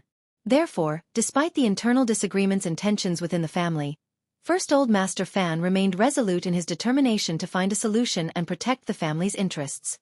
Fan Ruyan's insistence on not going to apologize added more tension to the already strained situation. Her tears and accusations only fueled the frustration of her family members, who were growing increasingly exasperated with her behavior. Realizing that their attempts to reason with her were futile, the two old masters of the Fan family resorted to stern measures, threatening to physically compel her to fulfill her obligation. This ultimatum left Fan Ruyan feeling trapped and helpless, further intensifying her emotional turmoil. Desperate for support, Fan Ruyan sought solace from her mother, hoping for intervention. However, to her dismay, the family's servants intervened, preventing her from seeking refuge with Old Lady Fan and effectively isolating her from potential support. In this volatile atmosphere, tensions ran high, and the resolution of the conflict seemed increasingly elusive. Fan Ruyan's realization of her brother's seriousness struck her deeply, prompting a surge of shock, anger, and resentment. Her cries and accusations were fueled by a sense of betrayal and abandonment, as she felt her brothers had prioritized their wives over their own family. For the brothers, these accusations were not entirely new. They had heard similar complaints from Fan Ruyan in the past, but they had dismissed them as mere grievances. However, in this moment, they couldn't help but wonder if there was truth to her words. The weight of Fan Ruyan's accusations pierced through their hearts, leaving them feeling a chilling sense of realization. They began to question whether their past efforts to support and protect her had been in vain, and whether their kindness had indeed been taken for granted. Chapter 1863. Seeing Gustav, Fan Ruyan reluctantly bowed her head, feeling the weight of resentment heavy upon her shoulders. Accompanied by First Madame Fan, she trudged toward the backyard gate of the state office. Though the entrances were unguarded, Xiao Xian's indifferent demeanor made their passage tense. As First Madame Fan exchanged pleasantries with Xiao Xian, Fan Ruyan's countenance remained clouded with distress. Ignoring her sister-in-law's attempts to prompt her, she trailed behind with a sullen expression. Internally, First Madame Fan seethed with frustration. She recognized Fan Ruyan's ploy to manipulate her into speaking on her behalf, a tactic she found repulsive. Determined to reveal the truth to her patriarch, First Madame Fan resolved to confront the situation head-on. With a forced smile masking her irritation, she gently nudged Fan Ruyan forward, her voice laced with feigned congeniality. "Remember your plea at home? You implored me to accompany you and extend apologies to Madame Xiao. Yet here you stand, silent. Why this sudden reticence?" Caught off guard, Fan Ruyan shot a brief, accusatory glare at her sister-in-law. She begrudgingly faced Xiao Xian, swallowing her pride. "Madame Xiao, please accept my sincerest apologies for my misguided actions the other day. I regret my words in defense of Mrs. Guan, which undoubtedly caused you distress. Silence! Xiao Xian interjected, her voice dripping with disdain. "What exactly do you think you're accomplishing here? Are you here to offer apologies, or to cast aspersions on my character? Do you take me for a fool, attempting to deceive me with hollow words?" "Madame Xiao, please, you've misunderstood." First Madame Fan interjected desperately, attempting to defuse the escalating tension. "She's simply not eloquent. We sincerely came to offer our apologies today. Please forgive us." "Sincerity?" Xiao Xian scoffed. "Your sincerity is as empty as your words. Take your gifts and leave. I won't entertain such insincere apologies." "Li Xia, Li Qiu, escort our guests out," she commanded coldly. "Madame Xiao, please reconsider €1, First Madame Fan pleaded, but her words fell on deaf ears as Li Xia and Li Qiu ushered them out, their expressions reflecting their displeasure. Humiliated and enraged, First Madame Fan couldn't contain her fury any longer. As they boarded the carriage, her frustration boiled over, and she delivered a resounding slap to Fan Ruyan's cheek. Fan Ruyan recoiled in shock, her eyes wide with disbelief. "You €1. Enough!" First Madame Fan snapped, her finger pointed accusingly. "This is all you're doing. If harm befalls the Fan family, it's because of your reckless words. You've brought nothing but chaos upon us. I knew this day would come." Fan Ruyan winced as she clutched her stinging cheek, her gaze fixated on First Madame Fan with seething resentment. Once, she would have erupted in fury, retaliating against First Madame Fan with all her might. Yet today, an inexplicable restraint held her back. This newfound inhibition only fueled the flames of hatred burning within her. Observing Fan Ruyan's smoldering glare, First Madame Fan's anger flared even hotter. With another forceful blow she spat out coldly. "You dare to hate me? What right do you have? You, the very source of the Fan family's troubles." Fan Ruyan's trembling intensified, torn between her raging impulses and a newfound fear. The echoes of her inner turmoil reverberated, screaming for vengeance, yet she couldn't muster the courage to act upon them. She was paralyzed by her own apprehension, her impulses silenced by a chilling dread. Chapter 1864. The Fan family is indeed dead. First Madame Fan paid no heed to Fan Ruyan's protests as she retreated to the safety of the mansion. She promptly instructed her trusted servant to escort Fan Ruyan back to her quarters and ensure she remained there. Fuming with indignation, Fan Ruyan attempted to voice her grievances to her mother, but her resolve faltered. "Who are you to confine me like this? You're nothing but a conniving, malicious woman." First Madame Fan's smirk held a chilling edge. "I am the matriarch of the Fan family, the wife of the eldest son. I granted you leniency, but don't mistake it for weakness. What entitlement do you have to raise your voice against me? A malicious woman like you has no right to lecture me. Your lack of manners is appalling." "You Daria Euro." First Madame Fan's retort was cut short as she motioned for the servants to remove Fan Ruyan. "Escort her away and ensure she's kept in check. If you fail, don't expect any leniency from me." The servants, startled by the exchange, swiftly complied. They understood that despite Fan Ruyan's status, First Madame Fan held the authority as the rightful mistress of the Fan family. Meanwhile, First Madam Fan approached First Old Master Fan with a somber expression, recounting the events with a sense of dismay. Upon hearing her account, First Old Master Fan's temper flared. He couldn't help but question his decision to allow Fan Ruyan to apologize. It seemed she had transcended mere stubbornness and ventured into sheer folly. How could they possibly save face for Madame Xiao? Li Xia and Li Qiu fumed in the east courtyard of the prefect's residence, their voices laced with indignation. Qiao Xian's smile was tinged with satisfaction. It appears the downfall of the Fan family is inevitable. With Fan Ruyan's abrasive demeanor, it was no surprise how many enemies she had accrued over the years. She seemed destined for comeuppance.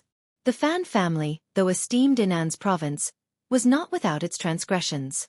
Their reputation for fairness was dubious, especially with Fan Ruyan's involvement. Xiao Yunduan and Qiao Xian felt little remorse about taking action against them. Their vendetta against the Fan clan would serve as a cautionary tale. In contrast, Mrs. Guan, despite her own troublesomeness, exercised more discretion. Following the banquet debacle, she wisely refrained from stirring further trouble. Too intimidated to confront the Fan family directly, she opted to keep her distance. Without solid evidence, her grievances would likely fall on deaf ears. Neither Qiao Xian nor Xiao Yunduan could intervene on her behalf, and Mrs. Jia remained steadfast in her own convictions. Without irrefutable proof, Mrs. Guan's plight remained unresolved. In plain terms, the lawsuit was a mess, mired in ambiguity and subjectivity. Its outcome hinged solely on the whims of the higher-ups. Mrs. Guan could only begrudgingly swallow her pride, seething with both anger and despair. A bracelet worth 400 taels of silver, discarded in a fit of rage, served as a painful reminder of her folly. The ensuing humiliation and frustration left her empty-handed. She dared not confide in her old master, fearing another round of reprimands. In her desperation, Mrs. Guan harbored hopes for the Fan family's supremacy over the mountain bandits. If they prevailed, Xiao and Madame Xiao would be rendered powerless, and Mrs. Jia would lose her influence. However, Mrs. Jia and her husband's lack of foresight astounded her. How long could Xiao remain as the prefect? Their future in An's province was uncertain, with no contingency plan in place. Unexpectedly, Fan Ruyan humbled herself the following day, kneeling at the back office entrance in a state of contrition. Chapter 1865. Sincerity. Despite the back office entrance being a secluded spot, Fan Ruyan's kneeling quickly drew a crowd, their whispers and gestures fueling her growing embarrassment and resentment. Her emotions churned within her, oscillating between fury and frustration. She hadn't anticipated this outcome. Her brother's indifference cut her deeply. Upon receiving the unexpected report, Qiao Xian summoned Fan Ruyan, expressing surprise at her apparent sincerity. Rare indeed. I hadn't expected such earnestness from Mrs. Bai, Qiao Xian remarked, her tone measured. Yet, beneath the surface, skepticism lingered. Fan Ruyan's abrupt change of heart seemed suspicious. Was her family pressuring her? First Madame Fan and the others were certainly capable of such manipulation. To Fan Ruyan, Qiao Xian's words felt like a taunt, a reminder of her defeat at the hands of her adversaries. The urge to lash out surged within her, but she swallowed it back, recalling her brother's aloof demeanor and icy words. It was my fault before. I owe you an apology, Fan Ruyan began, her voice tinged with contrition. This time, I sincerely apologize. Please forgive me. Qiao Xian regarded her with a cool gaze, her response measured. I can discern sincerity, Mrs. Bai. Today you have shown respect, and that is a form of sincerity. Acknowledging your mistakes is commendable. But be mindful of your actions and words in the future. Another misstep will have consequences. Qiao Xian remained seated as Fan Ruyan knelt, enduring the humiliation of her reprimand in silence, her fists clenched tightly as she hung her head in resignation. Feeling a simmering indignity, Fan Ruyan interpreted Qiao Xian's words as a tacit agreement to her chastisement. But it was too much. Qiao Xian's smile was indifferent as she dismissed Fan Ruyan. Enough. Rise and depart. This matter is concluded. Take your gift with you. It matters little to me. Without a word, Fan Ruyan complied and exited, escorted by Li Qiu. His demeanor, however, was frosty as he issued a thinly veiled warning. Our madam is merciful and compassionate. Another wouldn't have let you off so easily. Mrs. Bai, why the hostility? Isn't it ill-fated? Fan Ruyan's glare bore into Lycius, her patience wearing thin. Why should she tolerate the judgment of a mere servant? Lycius' sneer only stoked her ire. And who are you to judge me? The Xiao family's decorum is hardly impeccable. Mrs. Bai, spare us your lectures. You, who showed disrespect to our madam, have no right to dictate decorum. We, as servants, are obliged to uphold her honor. You, on the other hand, lack the standing to critique the Xiao family's upbringing. Your previous apology speaks volumes about your own manners, or lack thereof. Anger flared in Fan Ruyan's eyes. You dare speak to me in such a manner? A mere servant. Mrs. Bai, I implore you to reconsider. What authority does someone lacking propriety possess to criticize others? Your disrespect towards our madam cannot be ignored, and as servants, it is our duty to address it. You are hardly qualified to assess the upbringing of the Xiao family.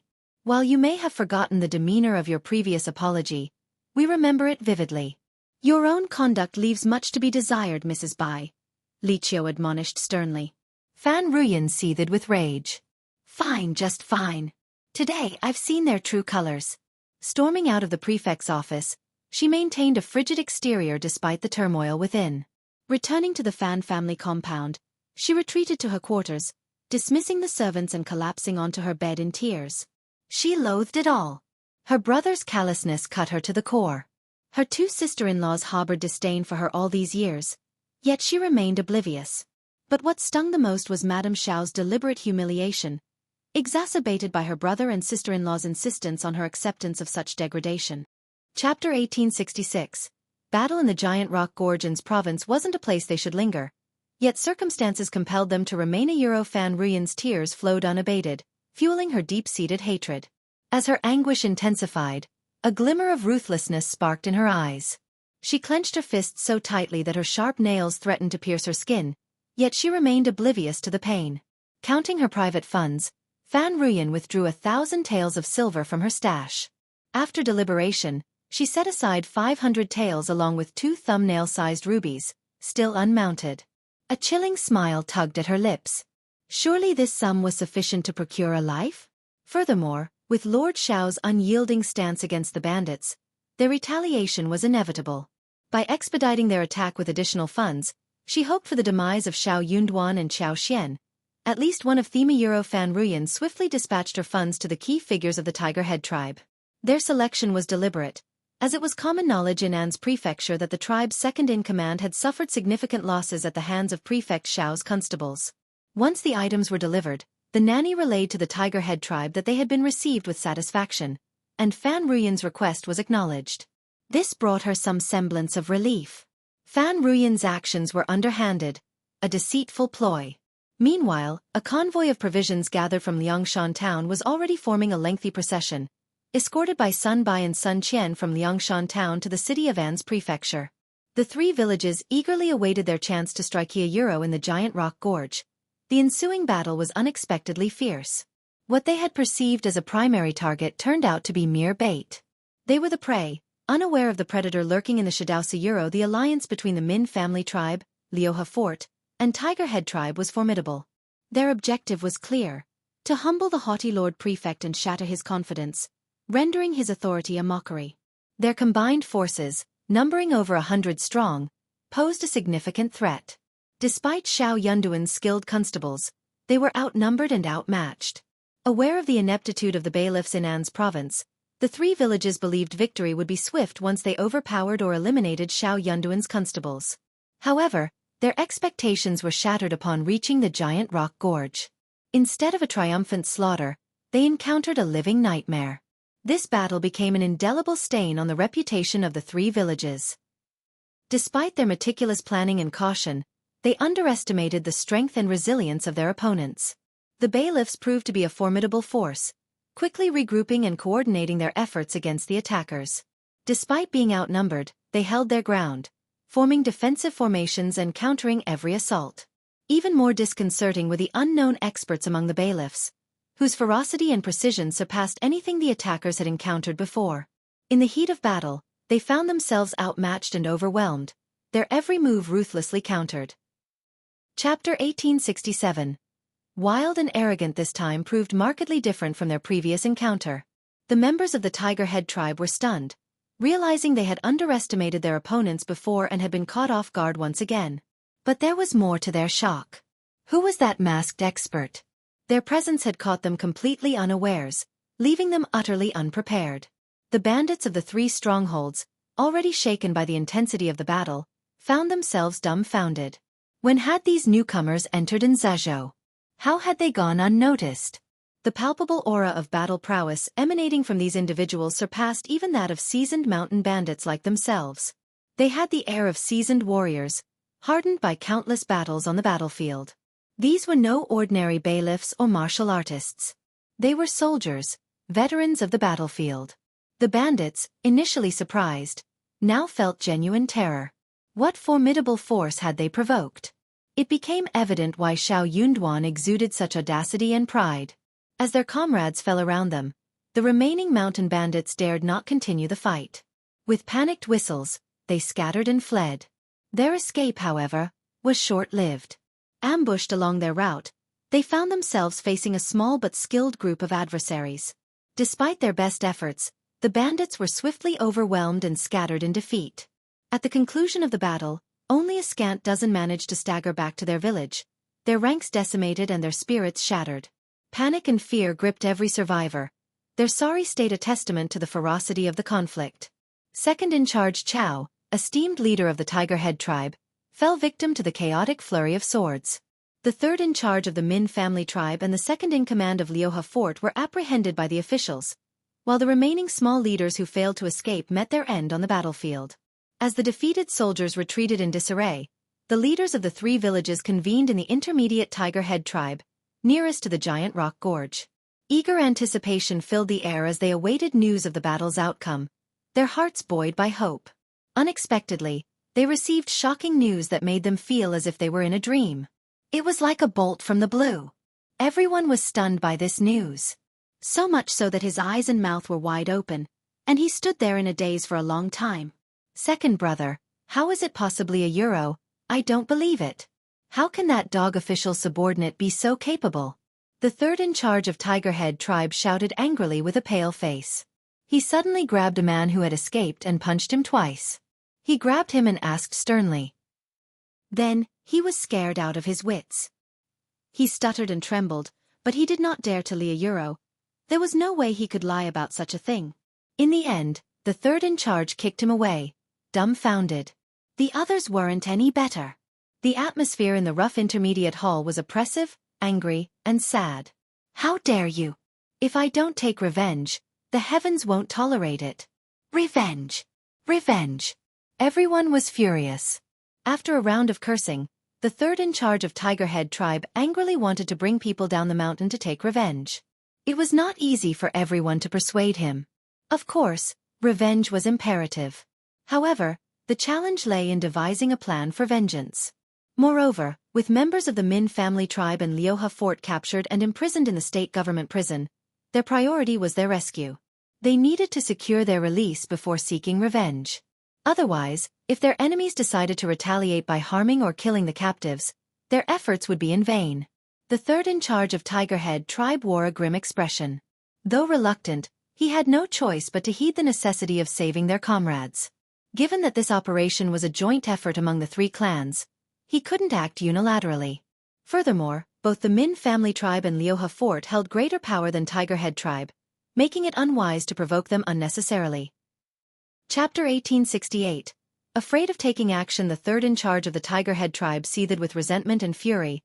I believe the dog officials will undoubtedly use them as bait. How do we rescue this individual? Storm the prison? I won't object, no matter what course of action you propose.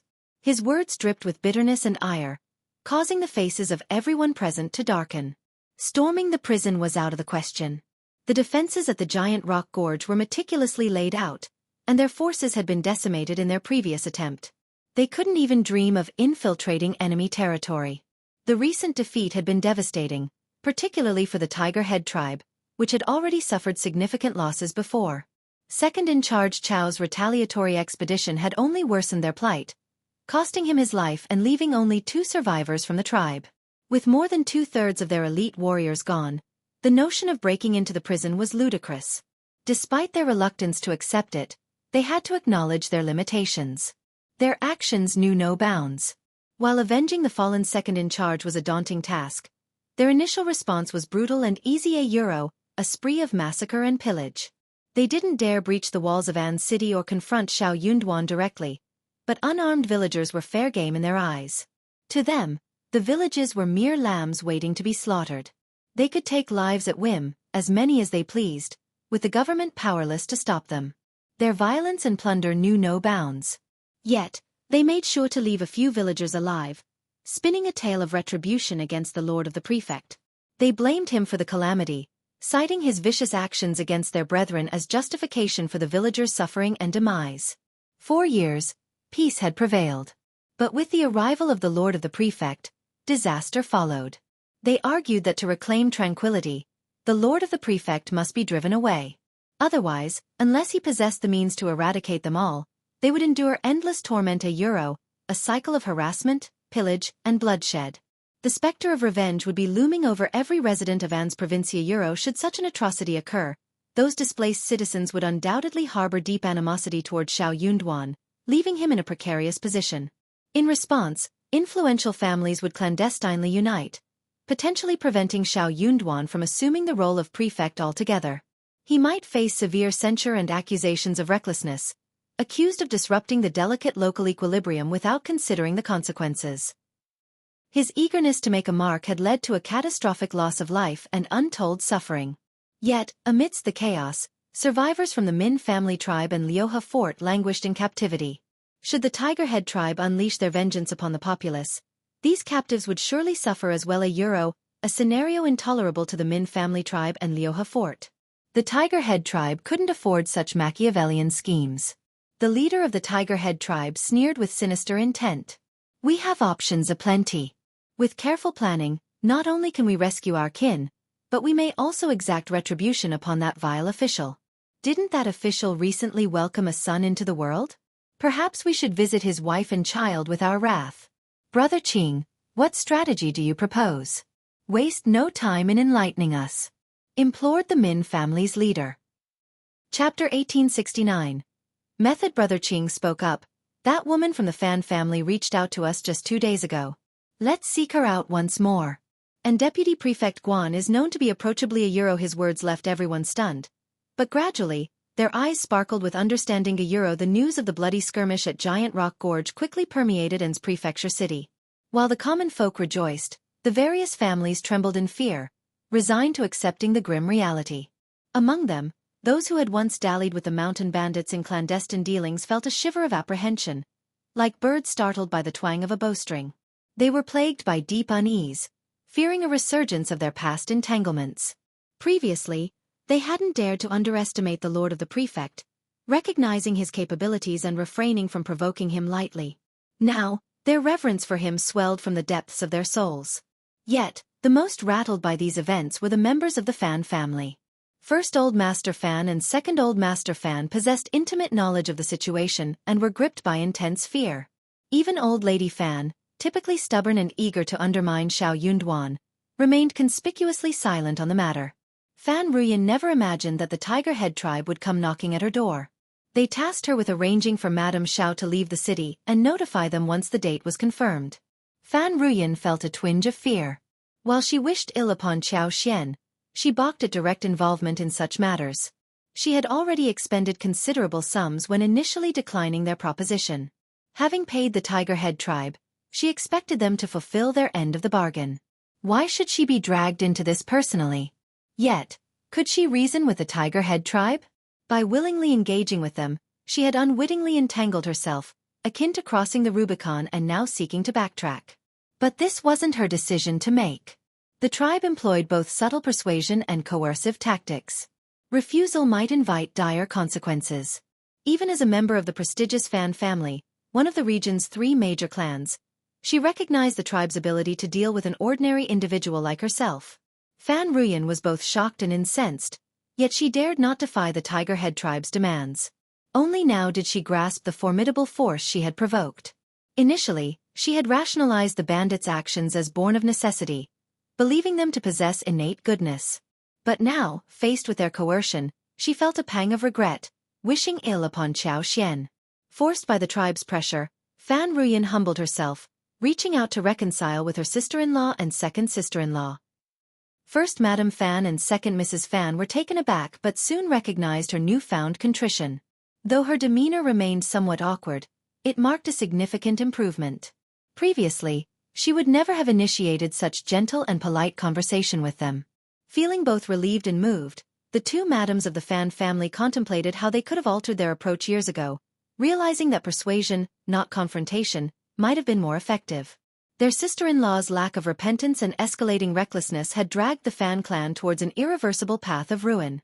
Having made amends with her sister-in-laws, Fan Ruyin seized the opportunity to extend an invitation to Xianxia. I admit fault for the incident at the banquet. It was a grave mistake, and I deeply regret its consequences. Chapter 1870. Knowing her mistake, in all our years, the Fan family has never encountered such a situation. The Bright Moon Villa in the southern suburbs boasts picturesque landscapes, perfect for leisurely activities. I wish to extend an invitation to Madame Xiao and a few other madams to enjoy the scenery. It's also an opportunity for me to offer my sincere apologies to Madame Xiao and mend any grievances between us. Sister-in-laws, I implore your assistance in this matter. It's for the betterment of our Fan familia. The two Madame Fans harbored no suspicions upon hearing this proposal. Upon reflection, they deemed it a splendid idea. First Madame Fan, in particular, nodded with genuine agreement. Absolutely. Though I hesitate to admit it, we must tread carefully around Lord Xiao and Madame Xiao. Consider the events at Giant Rock Gorge. Hundreds of bandits fell to Lord Xiao's forces. Their leader is either dead or incarcerated. Only a handful managed to flee. Those bandits were formidable, yet Lord Xiao proved even more formidable. It would be unwise to provoke him.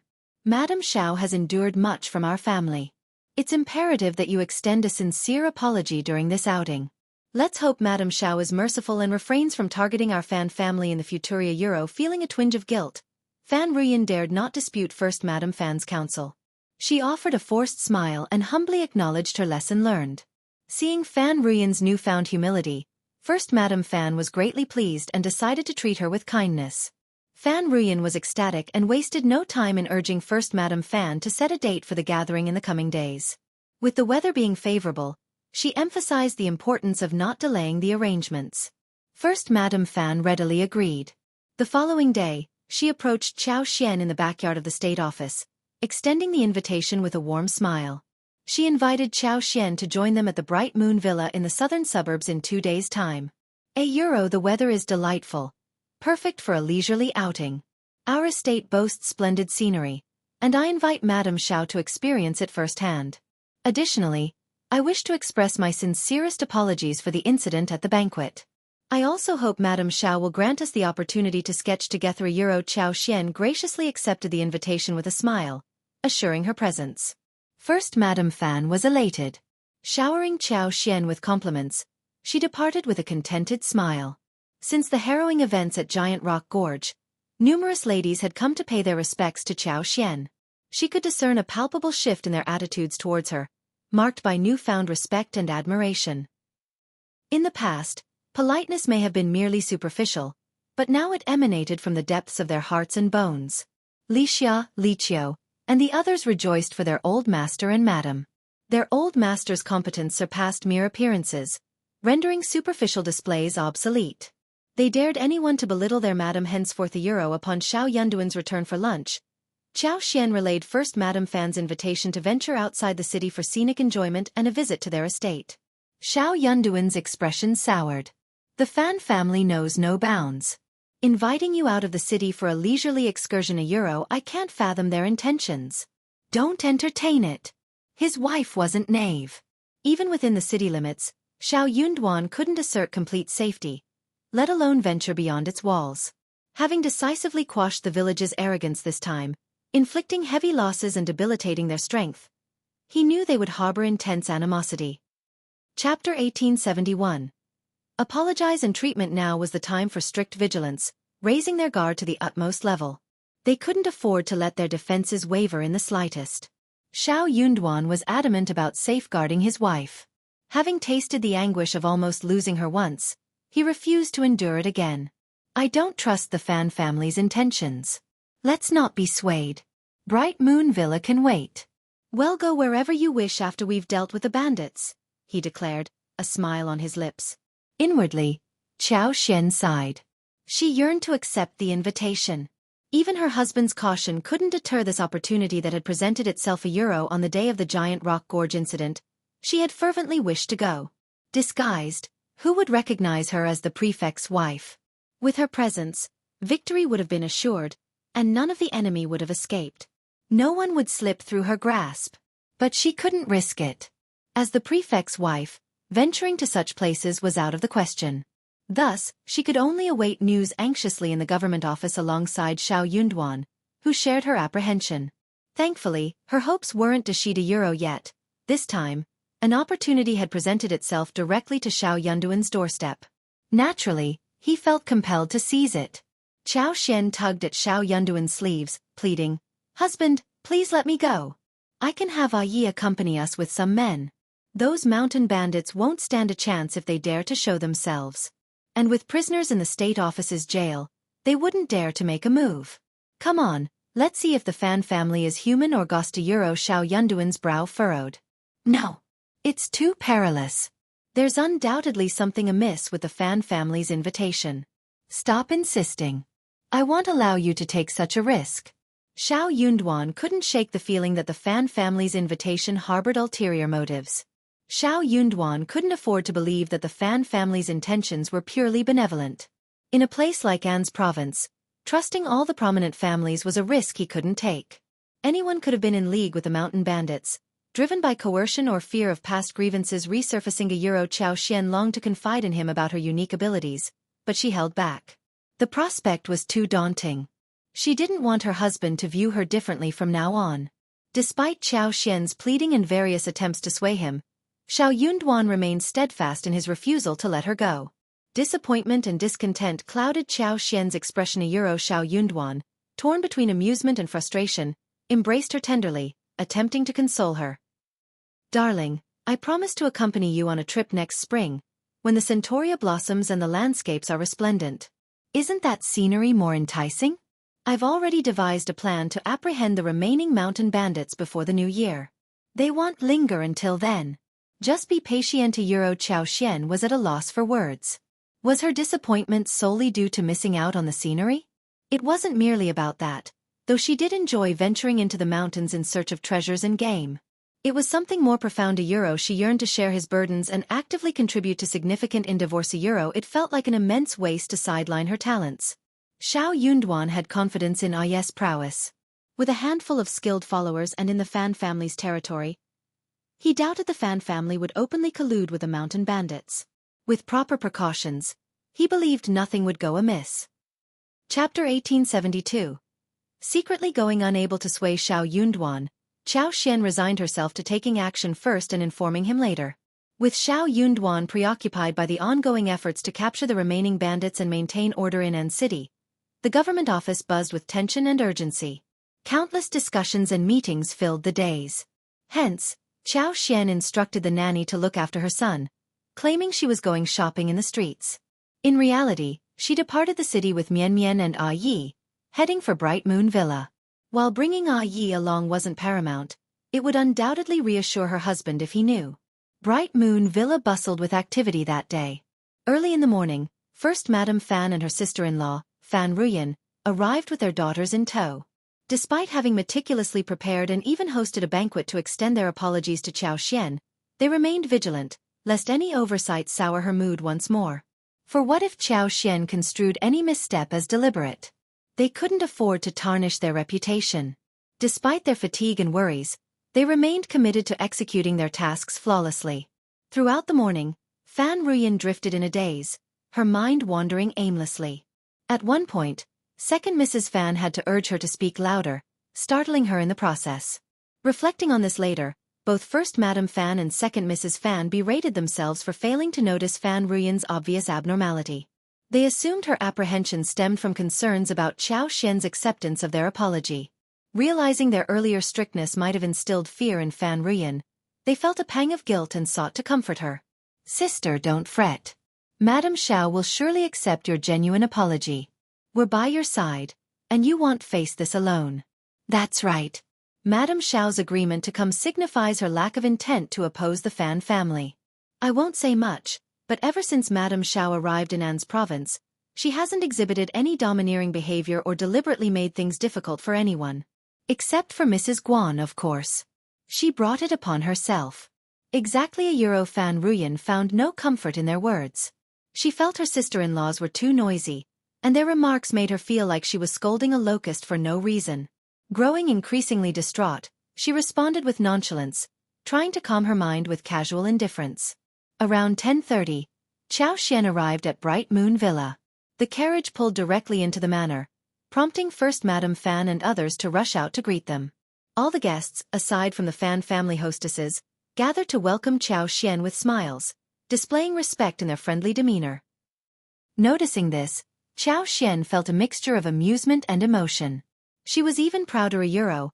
Her husband's influence was so significant that he could finally command the respect of these people.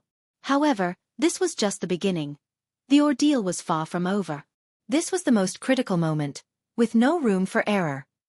Chapter 1873, Can't Dislike It, Can't Kill It. Xianxia, however, harbored a wish for the banquet to be less enjoyable, perhaps even attracting more bandits a euro upon catching sight of Xianxia. A surge of both old and fresh resentment flooded Fan Ruyan's heart, momentarily eclipsing her anxiety. She pressed her lips together tightly, shooting Xianxia a frigid glare before bowing her head and dutifully trailing behind first Madame Fan. That was the extent of her efforts. She couldn't vie for Xianxia's favor like the opportunists. To avoid complicating matters further, she chose silence. First Madame Fan greeted her with a smile and a discreet wink, signaling for her to impress Madame Xiao. But her sister-in-law seemed too rattled by recent events to notice the gesture, nervously keeping her gaze lowered. First Madame Fan couldn't afford to be too overt, fearing it might backfire or require coercion. Any verbal misstep due to nerves could be disastrous. Xianxia saw through Fan Ruyan's facade immediately. Fan Ruyan's demeanor remained unchanged, merely concealed beneath a veneer of composure. Xianxia hadn't anticipated her audacity in seeking favors from a tiger. She presumed Fan Ruyan still harbored animosity but lacked the courage to express it, embodying the proverbial, "I can't shake her off even if I dislike her." That was all. Xianxia paid little heed to such matters. As long as Fan Ruyan refrained from confrontations and avoided stirring trouble intentionally, she could easily ignore her existence altogether. Bright Moon Villa nestled in the foothills, its backdrop adorned with a peculiar peak. Upon opening its doors, one was greeted by a vast lake, its surface glimmering under the moonlight a picturesque spot for moon gazing. Hence, the Fan family bestowed upon it the name Bright Moon Villa. Currently, the mountain foliage flaunted hues of red, yellow, orange-red, and orange-yellow, presenting a vibrant and splendid spectacle. Large patches of wild chrysanthemums adorned the lakeside, their diminutive blooms resembling copper coins yet unfurling in succession like celestial stars. Despite their simple white and golden hues, they exuded an exceptional beauty amidst the verdant mountains and crystalline waters. During this time of year, the sky boasted an advanced clarity with faint clouds drifting lazily. The autumn breeze carried a refreshing coolness, and though the sun shone brightly, its rays were not searing. It was inherently uplifting to bask in the ambience of the lakeside. Accompanied by Xianxia, first Madame Fan and her companions ventured to the shore. Though outings were rare for the ladies, they reveled in the moment, exchanging laughter and conversation, animating the lakeside with their joy. A pavilion stood nearby, recently refurbished. First Madame Fan extended an invitation for Xianxia to join her for tea and conversation within its confines. Enthralled by the picturesque scenery, Xianxia expressed her delight and encouraged others to explore freely, opting to take a leisurely stroll. Observing her contentment, first Madame Fan eagerly began to highlight the villa's finest attractions to her guest. Xianxia refrained from causing embarrassment, much to the relief of first Madame Fan. However, her sister-in-law remained dissatisfied. The sister-in-law, who had initiated the banquet with good intentions, now seemed as reticent as a mute gourd in the presence of Madame Xiao, keeping her head bowed and uttering not a word. Perhaps she was merely shy, considering her past demeanor of dominance and strong will. Such a swift change was improbable. As Xianxia prepared to venture off alone, Fan Ruyan's eyes sparked with a sudden idea. She pondered how to discreetly coax Xianxia away from the group. Little did she know, opportunity was about to present itself on a silver platter. Chapter 1874. It must be a coincidence, although Fan Ruyan knew she could find an opportunity to coax Xianxia away from the group later. Perhaps when they entered the manor or during a moment of privacy, it wasn't the same as acting outside the manor's confines. If anything were to happen to Xianxia within the manor, it would bear no connection to the Fan family, making it easier to evade blaming Euro. As she watched two young ladies accompany Xianxia towards the east, Fan Ruyan's satisfaction grew. She couldn't help but mutter under her breath, "They're asking for trouble." Euro. Her words barely escaped her lips when Xianxia turned and caught her gaze. Startled, Fan Ruyan's eyes widened in panic, feeling as if she'd been caught red-handed. But Xianxia merely offered a smile before departing with the two young ladies. Relieved, Fan Ruyan let out a sigh, gently patting her chest as her heart raced. What in the world? Euro. No one else had heard her words, so how could Xianxia have possibly heard them? It had to be a coincidencia. Euro at least. That's what Fan Ruyan tried to convince herself. Yet, despite her attempts to dismiss it, she couldn't shake off the uneasy feeling gnawing at her.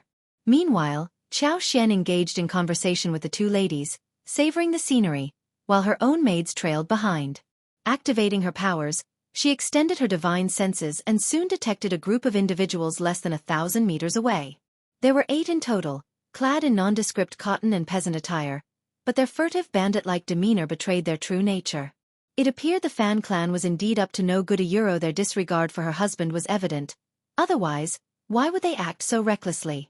Listening in on their conversations was unbearable. They spoke as though she was already their captive audience. Xianxia had no intention of wasting any more time. Maintaining the facade of enjoying the scenery, she unleashed her powers. Suddenly, the mountains trembled and the earth split open. Before the intruders could even react, they were struck unconscious by falling debris, silenced before they could comprehend what had transpired. The cacophony of falling rocks startled Xianxia and her companions, prompting screams that soon drew first Madame Fan and the others to the scene. "Madame Xiao! What's happening? Are you all right?" First Madame Fan's concern was palpable, fearing any further incidents might provoke Xiaoxian's wrath against the Fan familia. Euro, a disastrous outcome. Nervously, Xiaoxian gestured towards the distance. "We were simply admiring the scenery when a landslide occurred. We should send some people to investigate." Ah Yi, who had been observing from afar, approached cautiously upon hearing the commotion. However, he maintained a respectful distance from the women. Upon receiving Xiaoxian's instruction, he nodded. "Of course, madam." The two startled ladies, still recovering from the shock, expressed their lingering fears to Xiaoxian, who reassured them with a comforting smile. With no time to spare, first Madame Fan swiftly organized a group of servants to accompany her. "Madame Xiao, landslides are not uncommon in these mountains," she reassured, hoping to allay any concerns. Chapter 1875. Instant removal. Euro. It's not uncommon for soil to give way, rocks to tumble down, trees to snap, or sudden flash floods. As long as it doesn't directly affect us, no matter how tumultuous it gets, it's manageable. I didn't anticipate scaring you today. I apologize, Madame Xiao. Please forgive me. Euro. Xiaoxian shook her head with a reassuring smile. First Madame Fan, you're not to blame. It wasn't intentional, and am not one to hold grudges. How could I fault you? Please, don't apologize. Laughter rippled through the group, easing the tension. Madame Xiao's rationality and understanding were apparent to Euro. Fan Ruyan's lips twisted in a silent sneer of disdain. Who couldn't speak prettily on the surface? But who could discern their true intentions? This person had always been adept at sweet talk, like a blooming lotus. It wasn't news to anyone. Weren't these people a bit too trusting? First Madame Fan playfully chided. Madame Xiao, you truly are generous. I feel ashamed of my pettiness. The teasing banter lightened the mood further, dispelling the earlier solemnity and tension. Seizing the moment, first Madame Fan extended an invitation to Xiaoxian with a warm smile. It's almost lunchtime. Shall we head inside? The dishes may be simple, but they're made with fresh ingredients. Please, join us, Madame Xiao.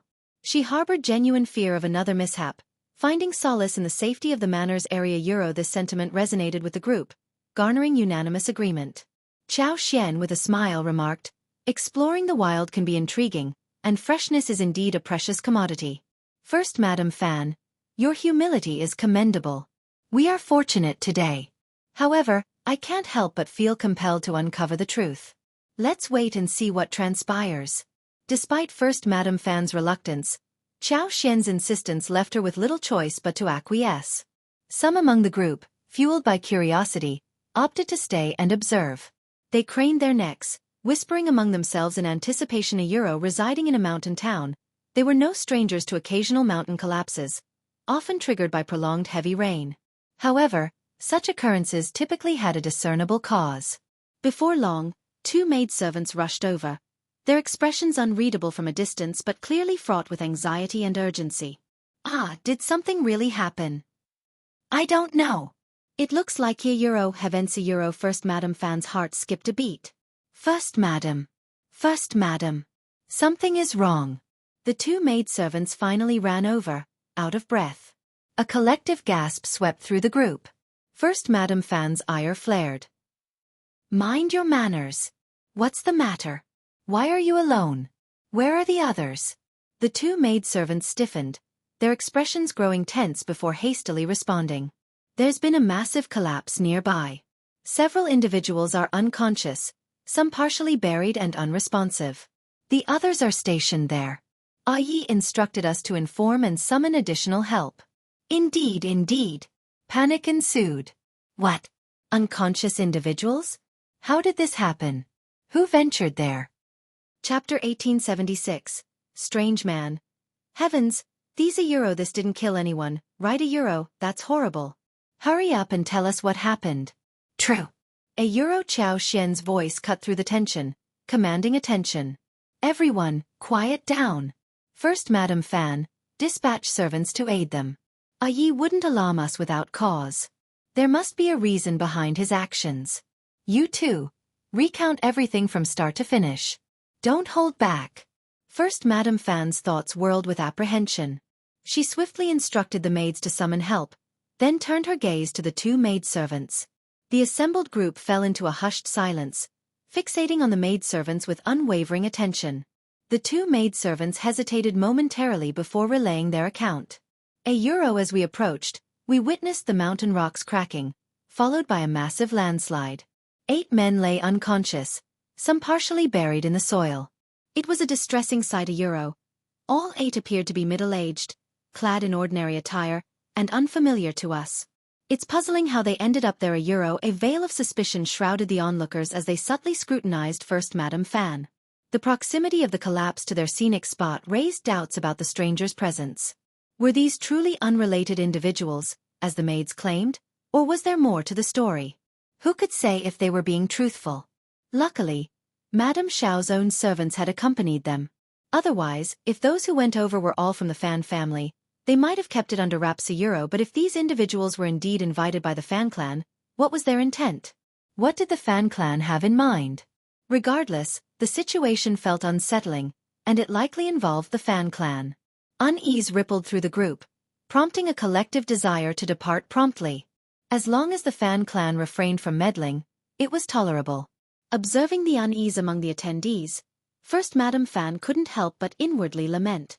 She wasn't concerned about others' opinions, but she fretted over Xiao Xian's suspicions. Madam Xiao, this is truly peculiar. We wouldn't dare deceive you.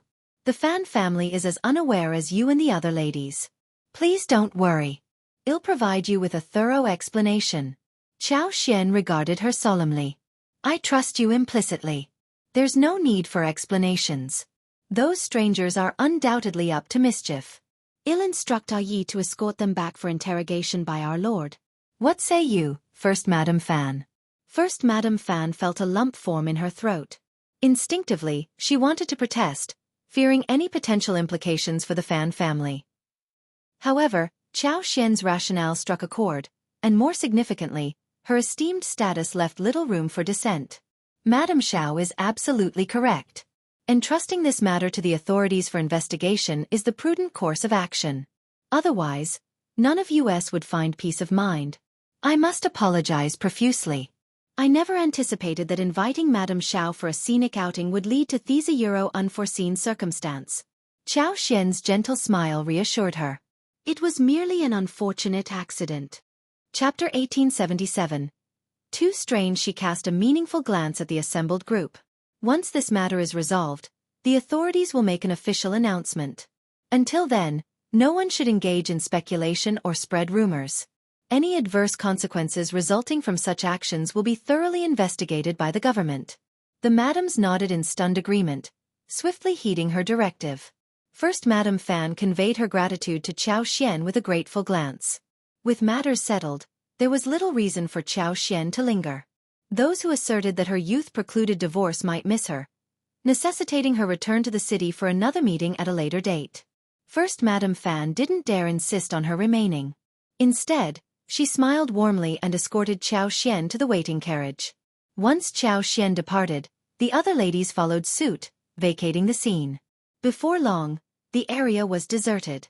With the aid of the Fan family servants, the 8 individuals were swiftly bound and placed into a carriage. Yi then led them away. Accompanied by First Madame Fan, Second Mrs. Fan, and Fan Ruyan, along with a contingent of servants, they inspected the site of the collapse. The 2 maidservants who had initially reported the incident spoke truthfully. A significant portion of the hill had indeed collapsed, leaving behind a mound of rubble and scattered vegetation.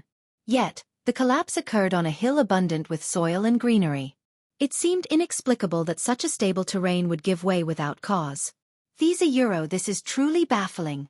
Fan Ruyan was tempted to seize the opportunity to disparage Xiao Xian, perhaps insinuating something along the lines of her presence attracts misfortune, but she hesitated. Her current demeanor restrained her from such slanderous remarks. First Madame Fan and her attendants deliberated to no avail, ultimately resigning themselves to the conclusion that it was an unforeseen accident. In the wagon, Xiao Xian grappled with confusion. Could she have been mistaken? During the maidservant's explanation, she had scrutinized Fan Ruyan's reaction closely. Yet, Fan Ruyan appeared genuinely surprised and perplexed, devoid of any guilt or unease. Something didn't add up. Xiao Xian couldn't fathom that someone as transparent as Fan Ruyan could conceal her emotions so adeptly.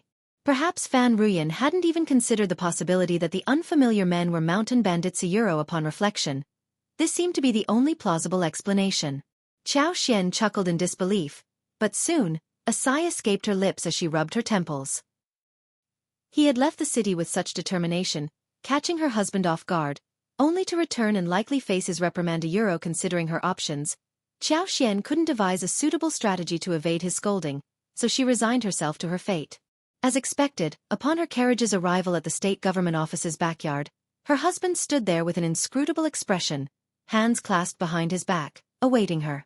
Xiao Xian's scalp tingled with nerves. Mustering a smile, she greeted him.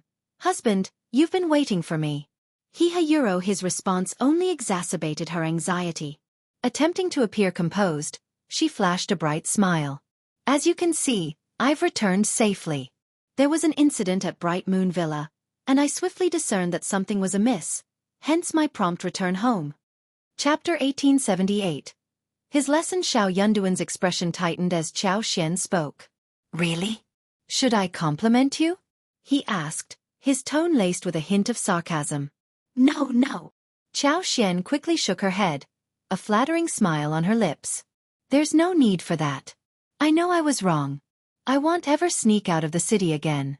This time, I just wanted to see what the Fan family will do, and I'll be cautious." Cautious? Xiao Yunduan's anger flared. "You know what kind of family the Fan family is. You know how arrogant and domineering Fan Ruyan and Old Lady Fan can be. How could you risk it? Even if you're cautious, you're stepping onto their territory. What good will that do? If something were to happen, even if she sensed danger, could she handle it? Help from afar wouldn't reach in time. The news would spread, and he wouldn't be able to rush to her aid."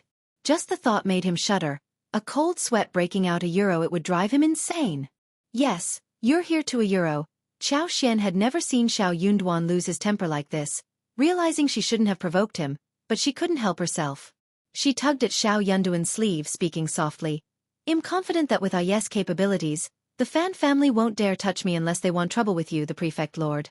At most, they'll try to address the situation openly, to acknowledge the elephant in the room. Yi could whisk her away to safety in minutes." Xiao Xian attempted to explain and console Xiao Yunduan, and his expression softened slightly. Breathing a sigh of relief, Xiao Xian recognized the boundaries of her influence.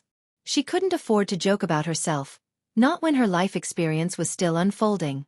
How could she have been so rash and thoughtless? But there was one truth she couldn't reveal: her extraordinary ability to control everything within the courtyard.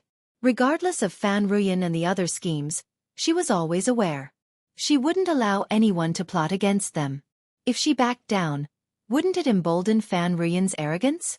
It would imply that she, as the prefect's wife, feared the Fan family, which would severely disadvantage Xiao Yunduan in his struggle against them. Awareness dawned on Xiao Xian. The stakes were high, and many keen observers were watching the power struggle between the prefect and the Fan family. The outcome would shape their stance and tactics toward the prefect's office. Xiao Xian refused to be a liability. The Fan family had brazenly invited confrontation, and she intended to deliver a resounding blow. Moreover, she was determined to drive them to the brink of madness. Xiao Yunduan sighed, gently grasping her hands. "I understand you're trying to support me, my dear, but there's no need. I'm genuinely worried, Euro. I'm scared too." Xiao Xian interjected with a smile. "I won't act independently anymore." Xiao Yunduan's expression softened. "That's what I want to hear." "Absolutely," Xiao Xian affirmed. "I'll always consult with you." Xiao Yunduan paused, contemplating. He sensed there was still a lesson she needed to learn. Chapter 1879. The second day Xiao Xian was left speechless. "I'm not pretending," she insisted. "I just feel like resting a bit longer." Even in defeat, she refused to admit defeat. Despite his unreasonable behavior, she tried to see reason in it. Xiao Yunduan didn't argue, merely smiling. "You slept from yesterday afternoon till now. Do you still want to rest?" "What?" Xiao Xian's eyes widened. Was it already the next day? The brightness of the sun confirmed it. She realized her perception was skewed. Late autumn meant shorter days and longer nights. She had thought she slept for a significant period with the elder, but apparently not. Xiao Yunduan noticed her shock, his smile widening. Xiao Xian composed herself, refusing to give in. She couldn't let him think he'd won. So she blinked and replied calmly, "I know, but I could still use a bit more rest." Wanting to say, "I'm just tired and need more sleep," she changed her words, fearing it might stroke his ego too much. Xiao Yunduan chuckled softly, pinching her cheeks affectionately before enveloping her in his arms. His voice lowered, carrying a note of sternness. "Promise me, no more recklessness. Do you understand the danger? Think of our son and me." He had placed too much trust in her, never imagining she'd act so boldly without consulting him first. The moment he heard the news, a chilling fear gripped him, his heart plunging like it had been struck by lightning. He dared not contemplate the consequences. Those mountain bandits lacked even the fourth prince's limited restraint. If she fell into their hands, the suffering she'd endure was unimaginable. He wouldn't blame her, but he couldn't sway public opinion. And what if? What if he couldn't reach her in time?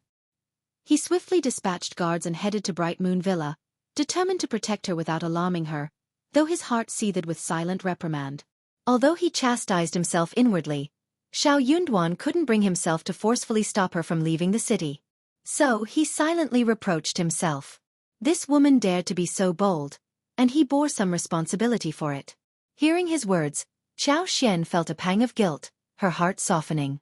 She reached out, wrapping her arms around his waist, and nestled her head against his chest. "I understand, my love. I promise, I won't put myself in harm's way. With Ai and Ben Lei by my side, along with the guards, I can ensure my safety. I couldn't bear to put you and our son at risk. I want to support you," she continued earnestly. "I don't trust Fan Ruyan's intentions, inviting us for a meal. I just want to see what she's plotting, what the Fan family is up to. Until these matters are resolved, we won't truly be safe. I know my limits." Xiao Yunduan's touch was gentle as he stroked her hair. "All right, I'll trust you from now on. But promise me you won't do something like this again, understood?" He truly had no other choice. He couldn't confine her to their home and deny her freedom. Chapter 1880. Don't dare again. In that case, it was better for him to be proactive and ensure her safety by sending someone to protect her. It was far preferable to her taking such risks on her own. Xiao Xian smiled, nodding. Yes, I understand, husband. I'll heed your advice. Bah! Xiao Yunduan scoffed, not entirely convinced by her words. He reached down, playfully pinching her soft waist and whispered, If you dare to defy me again, I'll have you confined to bed for 3 days and nights. Xiao Xian blushed, suddenly feeling self-conscious. She pushed him away, retreating under the blanket, and pouted coyly. Just go already. Independent Illinois, get up. Xiao Yunduan grinned. Are you sure? Shall I help you change first, or should I take a bath? Wife, do you want Li Xia and Li Qiu to see those marks on your body? Xiao Xian's face flushed hotter, her body turning limp. She couldn't bring herself to meet his gaze but still managed to pout. It's all your fault. From yesterday afternoon until now, she felt utterly embarrassed as the lady of the household. This man was shameless. Wasn't he worried about being slandered behind his back? Of course not. He was the master here. Who would dare speak ill of him? Old master seemed to have an answer for everything, or so he thought. But Xiao Xian shook her head inwardly. Xiao Yunduan smiled proudly, unfazed by any hint of shame. I'll have someone prepare a bath for me first, all right? Xiao Xian, eager for the soothing warmth of a bath, readily agreed. With her husband's persistent teasing, their bath stretched into a 4-hour affair, nearly reaching dusk. Emerging from the bath, Xiao Xian felt rejuvenated, as if a new chapter in her life had begun. Meanwhile, the Fan family, including the 2 Madame Fans and Fan Ruyan, returned to the city shortly after. Although today's gathering lacked the perfection of previous banquets, Madame Xiao had clearly signaled her willingness to reconcile with the Fan family. The first Madame Fan felt she had achieved her goal and harbored no regrets. But Fan Ruyan couldn't shake her disappointment. Unexpectedly, amidst the festivities, a mishap occurred. Madame Xiao departed early and returned to the city unharmed. How unfortunate! Fan Ruyan lamented, still unaware of the connection between the unconscious men and the bandits. She only regretted the missed opportunity. Why hadn't the bandits struck earlier? If only they had arrived earlier to snatch Xiao Xian away. Fan Ruyan never anticipated a knife at her throat in the dead of night. Don't move! I'm from the mountain. The voice belonged to one of the mountain bandits. Fan Ruyan breathed a sigh of relief, assuming him to be an ally. Why are you only here now? You said you'd snatch someone from Bright Moon Villa during the day. Xiao Xian went there today, but you didn't show Euro. Shut up. The knife pressed harder against her neck. Are you playing dumb, you wretch? The searing pain made Fan Ruyan tremble. She dared not move, her voice quivering. What do you mean, Euro, are you asking me? The man's teeth clenched. His curses venomous. 8 of our men went. None returned. Heard they were nabbed by the authorities. Did you rat us out, you filthy traitor? Chapter 1881. Interrogation. In the middle of the night, enraged, the mountain bandit stowed his knife and delivered a harsh slap to Fan Ruyan's face. His hand was rough, calloused, and scarred. In his fury he showed no mercy. The force of the blow sent half of Fan Ruyan's face recoiling, blood trickling from the corner of her mouth, her head throbbing. Suppressing a scream, she clenched her teeth, groaning as if her molars had loosened. Clutching the blanket tightly, she struggled to sit up, her voice trembling. What did you say? Her expression shifted drastically. Could it be them? What are you talking about? The man demanded. Speak. Fan Ruyan's vision blurred, nearly fainting. Fear mingled with fury. How foolish. Why hadn't she realized sooner? Who else but those mysterious men near Bright Moon Villa? Why hadn't she made the connection earlier?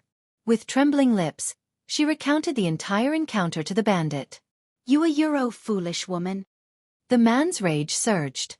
He slapped her once more, his teeth clenched. Traitor! Those were our comrades. You watched them get taken by the authorities.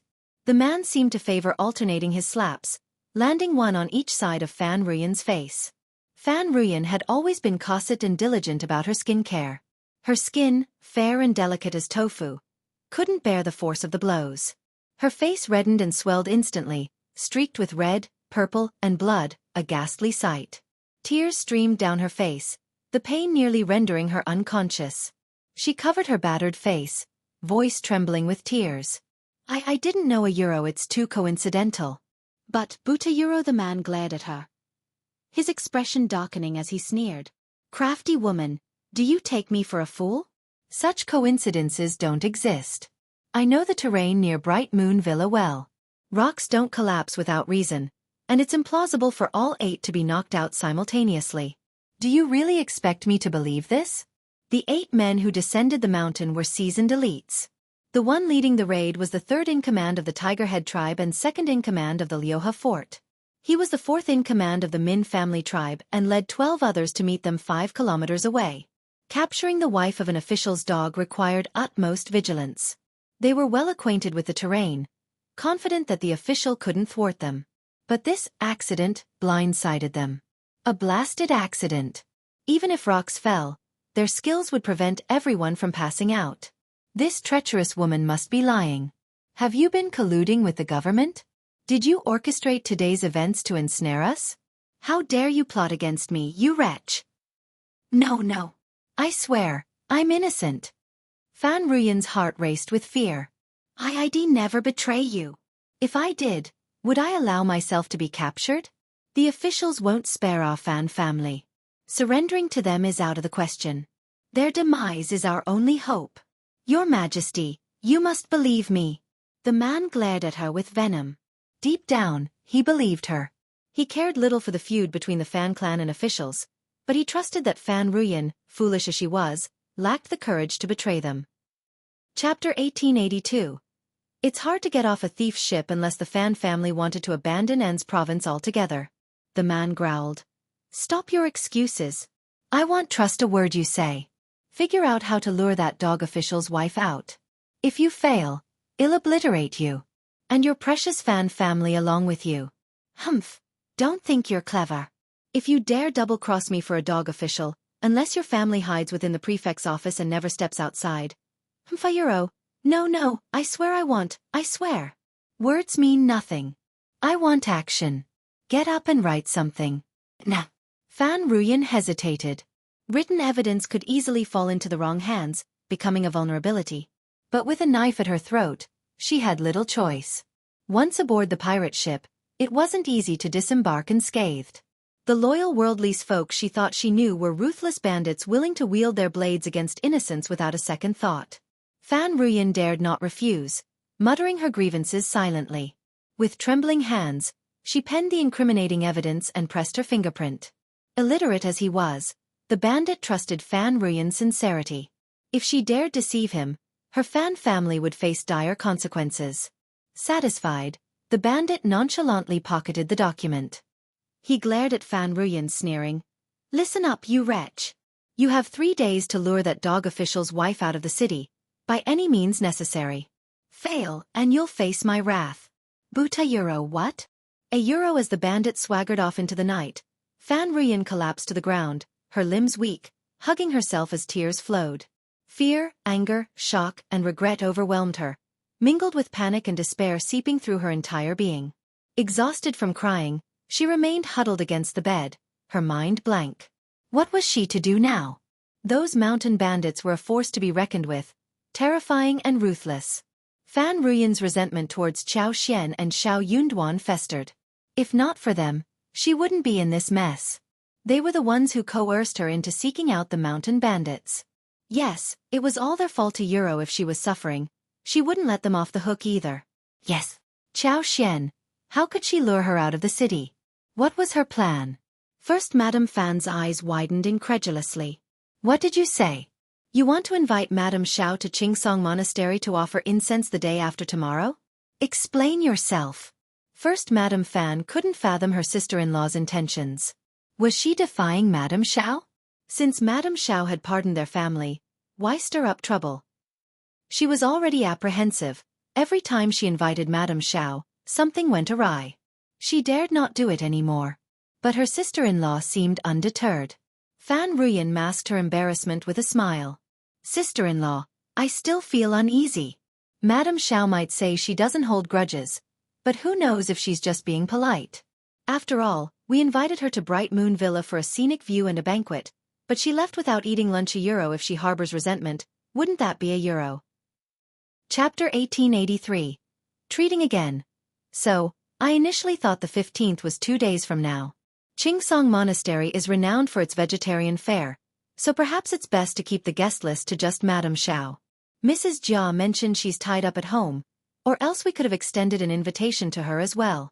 With a small gathering, we can enjoy the best of both worlds. Initially, Madame Fan hesitated against Fan Ruyan's persuasion. After pondering for a moment, she found no harm in expanding her social circle. This was how acquaintances turned into friendships. Buta Euro will Madame Xiao agree to Kamiya Euro. To be frank, if she were in Madame Xiao's shoes, she wouldn't have accepted her own family's invitation. She will agree. Anything less and she'd be unhappy. That simply wouldn't do. Seeing her sister-in-law's puzzled expression, Fan Ruyan realized she was rushing things. She forced a smile.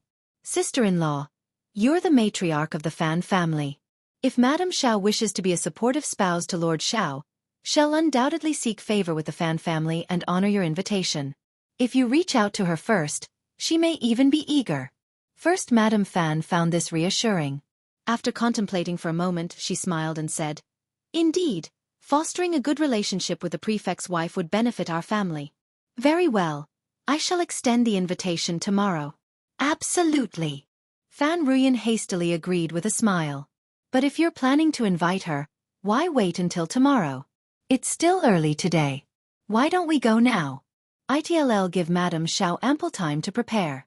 First Madame Fan furrowed her brow and acquiesced. Very well. A Euro initially hesitant to comply, she found herself swayed by the urgency. Yet, upon reflection, she wondered if this sudden eagerness from her sister-in-law was instigated by her mother-in-law. Why else would she be so keen on inviting Madame Xiao when she had previously opposed the idea? It must be her mother-in-law's influence. With a smile, first Madame Fan remarked, but on the day of the ceremony, you must engage with Madame Xiao warmly and actively. We cannot afford to repeat yesterday's mistakes. If we've extended an invitation to Madame Xiao, it's imperative that we alter her perception of us entirely. Do you agree? Certainly. Sister-in-law. I'll proceed with caution. Fan Ruyan nodded, her mind focused solely on securing Qiao Xian's presence. As for the future? Well, she would deal with that when the time came. Euro. First Madame Fan couldn't help but feel a surge of pride at her words. Such foresight was a rarity. At that moment, without further delay, arrangements were set in motion. Gifts were prepared, and they set off, dressed impeccably, to the state government office's courtyard to extend their invitation. Euro. Qiao Xian accepted with a smile. First Madame Fan departed, content with the outcome. Li Xia and Li Qiu exchanged worried glances. Madam, I can't shake off this feeling that something's off about the Fan family lately. Absolutely. Who keeps hosting endless meals like this? It's rather suspicious. Madam, perhaps it's best if you skip the incense ceremony. I can't shake the feeling that the Fan family is up to no good. A sacred place like the temple is ripe for manipulation. It just doesn't sit right with me. A Euro. Qiao Xian cast them a glance and chuckled. You two are quite observant, aren't you? Your vigilance has certainly improved. Li Xia and Li Qiu exchanged a smile. After all these years by Madame's side, we must have picked up a thing or two, no matter how slow we were to start. Chapter 1884. I just want to see what they want. The trio enjoyed their conversation, sharing laughs. Li Xia and Li Qiu hinted at the possibility of declining the Fan family's invitation. No need to decide just yet, I'll ponder it, Qiao Xian replied. Though she initially intended to attend, she decided to consult her husband before finalizing her decision to avoid any potential conflicts. After all, he had a tendency to become irritably a Euro. Li Xia and Li Qiu trusted their mistress to make the right choice and nodded with smiles. Just then, the nanny, Kaiwa, arrived with the young master, who had just woken up. Laughter filled the room as they all played together. Xiao Yunduan returned in the evening, and the couple shared a meal. Sensing her husband's upbeat mood lately, Qiao Xian seized the opportunity to broach the topic of the invitation from First Madame Fan. Nestling against his arm, she spoke sweetly. Darling, what do you think about visiting Qingsong Monastery? I've heard their vegetarian cuisine is exceptional. Especially the pine mushrooms and bamboo shoots harvested from the mountain's forest. They're said to be exquisite. Xiao Yunduan's silence spoke volumes. No wonder Qiao Xian had sensed something amiss the entire night. There was indeed cause for concern. You wish to attend? Yes. Qiao Xian affirmed. I suspect the Fan family has ulterior motives. Before Xiao Yunduan could respond, she continued, but I merely wish to discern their intentions. Xiao Yunduan's expression turned grim as he sneered. Merely attending the banquet at Bright Moon Villa yesterday led to a run-in with mountain bandits. I could dispatch officers to apprehend the Fan family on mere suspicion. Yesterday, Yi had brought back 8 captives, and after thorough interrogation by Xiao Yunduan, Sun Bai, Sun Qian, and Zhang Sang, it was revealed that 2 among them were leaders, while the rest were significant accomplices. This revelation sent shivers down everyone's spines once more. Zhang Sang and his team were seasoned and resolute in their belief that the mountain bandits were undoubtedly linked to the Fan family, despite their denial. In this world, coincidences were a rarity. It just so happened that Madame attended the banquet at Bright Moon Villa. It just so happened that the bandits appeared near the villa simultaneously, each one a skilled operative. It required no stretch of the imagination to conclude that they were targeting Madame, intending to abduct her, perhaps to negotiate for the release of their captured leaders. However, fate had a different plan. Before they could execute their scheme, they encountered an unexpected setback. Truly, the saying held true. The heavens have eyes. Clarifying the truth behind the matter proved to be a straightforward task. Under interrogation, it was unlikely that these individuals could endure punishment without breaking. Once a confession was obtained, they could proceed to apprehend the Fan family. With the Fan family in custody, no stone would be left unturned in the interrogation process. However, Xiao Yunduan hesitated to entangle himself with the Fan family at this juncture. The paramount concern remained the 3 villages. With the commencement of hostilities, the conflict between the 2 factions had officially commenced. Their objective was to eradicate the opposition entirely in one decisive strike. In comparison to the Fan clan, these individuals posed a greater threat. They operated outside the bounds of morality, disregarding the law and acting without scruples. One misstep could lead to irreversible tragedy. Therefore, upon uncovering their identities, Xiao Yunduan opted to steer clear of involvement with the Fan family. Chapter 1885. Xiao Yunduan's helplessness, the audacity of the Fan family to extend an invitation for the incense ceremony? They must be exceedingly brazen. Xiao Yunduan's frustration simmered. Even after their collusion was exposed and the mountain bandits apprehended, they still had the gall to deceive his wife into accepting their invitation. Their lack of scruples was staggering. Did they truly believe he and his wife to be so naive? Qiao Xian countered with a smile. Darling, I believe you may have misinterpreted the situation. While I cannot speak to the Fan family's involvement with the 3 villages, it's plausible that they may not be fully aware of recent events. My suspicion lies with Fan Ruyan. During our encounter at Bright Moon Villa, I subtly inquired about Qingsong Monastery. It was all orchestrated by Fan Ruyan. First, Madame Fan even vouched for her sister-in-law, claiming genuine remorse and a desire to apologize to me. It appears even she was misled by Fan Ruyan's facade. Considering Fan Ruyan's apparent ease in contacting the mountain bandits, it's evident the Fan clan maintains close ties with them. Since you've extended the invitation, I shall attend. Xiao Yunduan gazed at her with a mixture of resignation and admiration. After a moment's contemplation, he relented with a sigh and nodded. I'll make the necessary arrangements. You may attend, but exercise caution. Stick to well-traveled areas and avoid remote locations like the back mountain. Qiao Xian readily concurred, offering a smile. Indeed, I'll confine myself to the intermediate grounds of the monastery. The continued pursuit by those bandits indicates their disdain for both my husband and the authorities. Once within the monastery's bounds, they might feel emboldened, considering themselves masters of their surroundings. They're unlikely to venture into secluded areas like the back of the mountain. Xiao Yunduan's expression contorted into a disdainful sneer. I won't tolerate any threats to your safety. The very idea of someone daring to lay claim to his wife was preposterous. On the designated day, Qiao Xian, accompanied by Mian Mian, embarked in a carriage driven by the coachman, with Yi trailing closely behind. Alongside them were the Fan sisters-in-law. Qiao Xian noted the absence of Bo Rue, Fan Ruyan's daughter, and the presence of Mrs. Fan's 2 daughters. She couldn't help but inwardly scoff at Fan Ruyan's evident favoritism toward her own offspring. As they departed the city, the journey to Qingsong Monastery lasted less than an hour. Situated in An's province, The renowned ancient temple was nestled amidst pine trees, exuding an atmosphere of tranquility and simplicity. A winding path led up the mountain, guiding the carriage towards the main monastery, a journey of less than 20 minutes.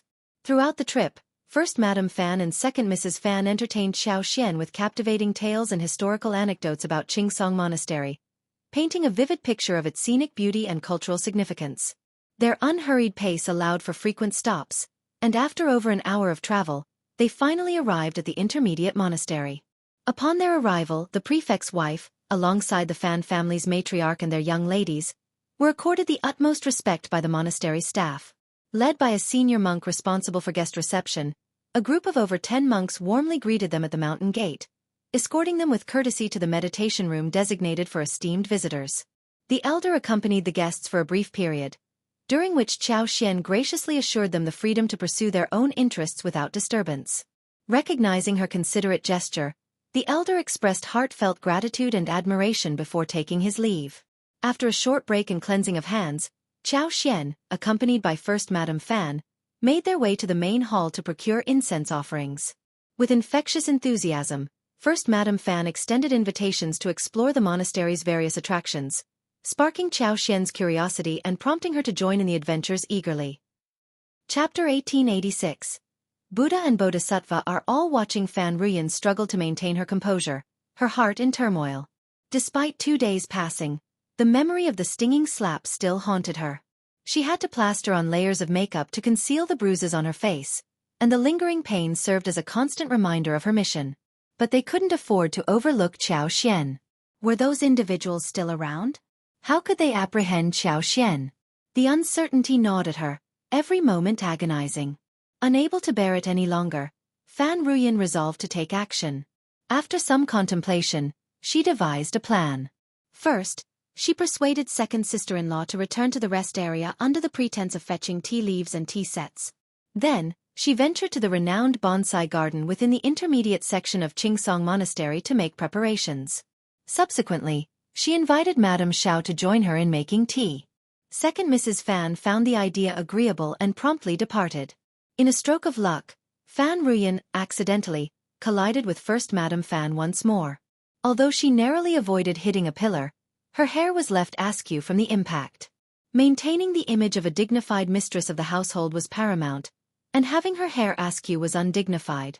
First Madame Fan felt a flush of embarrassment as she apologized to Xiaoxian and promptly excused herself to tidy her hair. With the departure of the two Mrs. Fan, before Fan Ruyan could speak, Xiaoxian cast a glance at the Fan family's young ladies and kindly reassured them. "Go and enjoy yourselves, don't worry." The young misses of the Fan family, already eager to explore, breathed a collective sigh of relief and quickly departed with their maidservants. Now, only Xiaoxian, Mian Mian, Fan Ruyan, and her maids remained. Xiaoxian flashed a smile at Fan Ruyan. Under Xiaoxian's gaze, Fan Ruyan felt a twinge of panic. She couldn't shake the feeling that Xiaoxian had sensed something, but upon reflection, she dismissed it as paranoia. Surely, if Xiaoxian truly suspected her, she wouldn't have agreed to come to Qingsong Monastery in the first place. Suppressing her unease, Fan Ruyan smiled and invited Xiaoxian to continue their activities. Xiaoxian happily agreed. Led by Fan Ruyan, Xiaoxian followed to a secluded spot. Fan Ruyan couldn't contain her excitement. She discreetly scanned the surroundings, wondering where the bandits might be lurking and when they would emerge to seize Xiaoxian.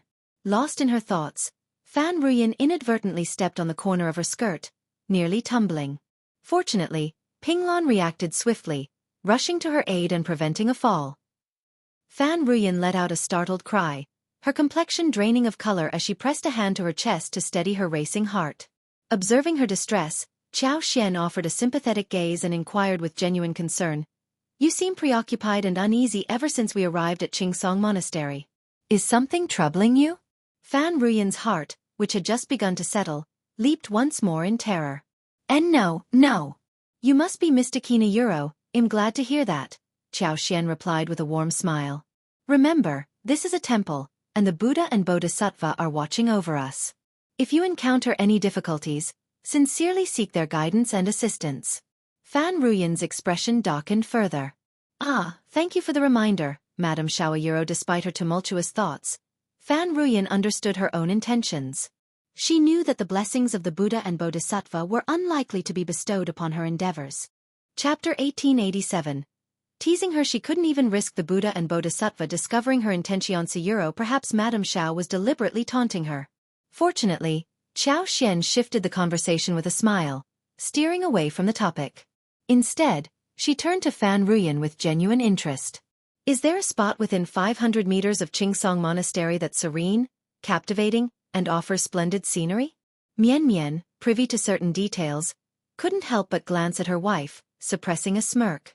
Fan Ruyan felt a surge of frustration. She inwardly cursed the incompetence of the bandits. Despite leading them to such a secluded spot, why hadn't they acted yet? Nevertheless, she maintained a composed smile and replied, "For tranquility and picturesque views, nothing surpasses the back mountain. It boasts lush pines, verdant bamboos, cascading waterfalls, natural springs, mountain blooms, and peculiar rock formations. It's truly breathtaking. Since we're here, it's only fitting to explore the back mountain. Would you care to accompany me?" Fan Ruyan's eyes gleamed with anticipation. Yes, they might be lying in wait at the back of the mountain. Considering the monastery's numerous visitors, the back mountain offered the most seclusion, making it an ideal location for capturing targets. Xiao Xian smiled. Shall we venture alone? Shouldn't we wait for first Madame Fan and second Mrs. Fan? Fan Ruyan desperately wished for the bandits to seize Xiao Xian soon, so she saw no reason to wait. With a smile she suggested, "We can proceed without my sister-in-laws, Madame Xiao. My company should suffice." "Oh, Hayuro, please, Madame Xiao." Xiao Xian glanced at her and replied casually, "Actually, my husband advised against visiting the back mountain before I came here. He mentioned that the back mountain isn't safe, and it could lead to trouble if anything were to happen. While the surroundings are serene, they're also quite isolated." Fan Ruyan felt a pang of frustration. What kind of words were those? However, Xiao Xian's refusal only fueled Fan Ruyan's conviction that the mountain bandits were indeed lurking there. "Your husband is overly cautious. This is Qingsong Monastery, a renowned ancient temple in An's province. The back mountain is routinely tended to by the monastery's masters. How could there be any danger? With the lush greenery and picturesque landscapes this time of year, it would be a shame not to explore them. Madame Xiao, won't you reconsider?" Fan Ruyan pleaded. "I understand Xiao Xian feigned contemplation. Seeing an opportunity, Fan Ruyan persisted, doing her utmost to coax Xiao Xian into accompanying her to the back mountain, even resorting to flattery. Amused by Fan Ruyan's evident anxiety, Xiao Xian found the situation rather amusing. Although she secretly desired to visit the back mountain, she knew she would be the one handling any potential threats. There was no chance of others overpowering her. However, she dreaded her husband's wrath. She couldn't afford to provoke him when he was in a fiery mood. Regrettably, she had no choice but to relent. "Well, let's forget it," Xiao Xian sighed with disappointment, offering a wry smile to Fan Ruyan. "My husband is quite temperamental, and he doesn't heed my advice. He'll be furious, and he'll have to face his retribution later. I dare not risk it. After all, in marriage, we should defer to our husband's wishes, shouldn't we? Since my husband has forbidden it, we must abide by his decision." Fan Ruyan. Suddenly, Xiao Xian flashed a smile. "But Mrs. Bai, you're so considerate. I feel embarrassed to decline your invitation. Chapter 1888. Fan Ruyan almost couldn't help it. Fan Ruyan's eyes sparkled with renewed hope. "Lord Xiao won't have to know if we simply take a leisurely stroll and admire the scenery. You won't regret it." "Absolutely," Xiao Xian replied with a slight smile. "My husband is quite stringent, and I can't keep anything from him. But next time, I'll seek his permission beforehand so that I can join you for incense offerings, Mrs. Bai. Please remember to extend the invitation when you return." Fan Ruyan struggled to contain her frustration. She almost believed Xiao Xian was mocking her. "Very well, I'll be sure to invite you next to me. Fan Ruyan forced out through clenched teeth. "Wonderful." Xiao Xian beamed. "I didn't expect you to be so hospitable. I must have misjudged you, Mrs. Bai." Fan Ruyan's smile tightened further. She had a sinking feeling that Xiao Xian was deliberately taunting her. Shortly after, first Madame Fan returned with her hair neatly arranged. With no opportunity to object, Fan Ruyan remained silent. Xiao Xian and First Madam Fan chatted amiably as they proceeded to the bonsai garden for tea and exploration. Later, they enjoyed a vegetarian lunch together. The vegetarian dishes at Qingsong Monastery were indeed exquisite. Each dish, from the savory mushrooms and wild fungi to the delectable dried bamboo shoots and stir-fried snow vegetables, was prepared with utmost care. The monks, eager to impress the prefect's wife, showcased their culinary expertise by meticulously crafting each dish with fresh, high-quality ingredients sourced from the nearby mountain. Xiao Xian couldn't help but commend the chefs for their remarkable skills and the exceptional freshness of the ingredients. After the satisfying vegetarian feast, the group made their way back to their residence. Throughout the journey back to the city, Fan Ruyan found herself consumed by despair. With each passing moment, her heart sank deeper. As the carriage drew nearer to An's prefecture city, any remaining glimmer of hope within Fan Ruyan faded away entirely. Impossibly a euro, what had gone wrong? Had the bandits not made their move at Qingsong Monastery at all? Why was there no sign of their presence? As they bid farewell, Xiao Xian cast a smile towards her sister-in-law and expressed her gratitude. "Thank you for your hospitality, Mrs. Fan." First Madam Fan and second Mrs. Fan were also visibly pleased, responding humbly with smiles. Meanwhile, Fan Ruyan struggled to force a smile, her expression more akin to a grimace than a grin. Upon returning to the state office, Xiao Xian was met by Xiao Yunduan, who awaited her outside the gates. Their eyes met, and smiles graced their faces. Xiao Yunduan swept her off the wagon, refusing to release her as he enveloped her in his embrace. With a smile he inquired, "How was your outing? Did you enjoy yourself?" "Absolutely," Xiao Xian affirmed, returning his smile before teasing. "And what about you? Did you accomplish anything?" Xiao Yunduan chuckled. "Certainly." Indeed, he had accomplished quite a bit. Sun Bai and Sun Qian had personally led a team to conduct a thorough search, while Zhang Sang had positioned his men to keep a watchful eye on the periphery, ensuring no one slipped through the cracks. As a result, they had apprehended 13 individuals. Interestingly, upon questioning, it was discovered that there were precisely 13 individuals who had ventured to Qingsong Monastery. All 13 were now securely held in custody. For now, Xiao Yunduan's focus remained on his wife. With her safe return, his worries dissipated entirely. Chapter 1889. First-class reward. They continued their conversation as they entered the room, and Xiao Xian's spirits were lifted by the news. With a smile, she remarked, "Excellent. We can apprehend as many of those troublemakers as we please, and they're likely to be quite significant individuals." Returning her smile, Xiao Yunduan expressed his gratitude, saying, "Thank you for your assistance today, my dear wife." Xiao Xian playfully quipped, "Will there be a grand reward for the best assistant?" "Indeed, a first-class reward," Xiao Yunduan affirmed with a grin. Intrigued, Xiao Xian's eyes sparkled with curiosity as she asked, "Really? What might that be?" Xiao Yunduan's smile deepened as he pulled her close, whispering into her ear, "Isn't the greatest reward to offer you the title of Lady of the Prefecture?" "You a euro?" Xiao Xian burst into laughter, giving him a playful pinch. "Can I eat or sell this Lord of the Prefecture?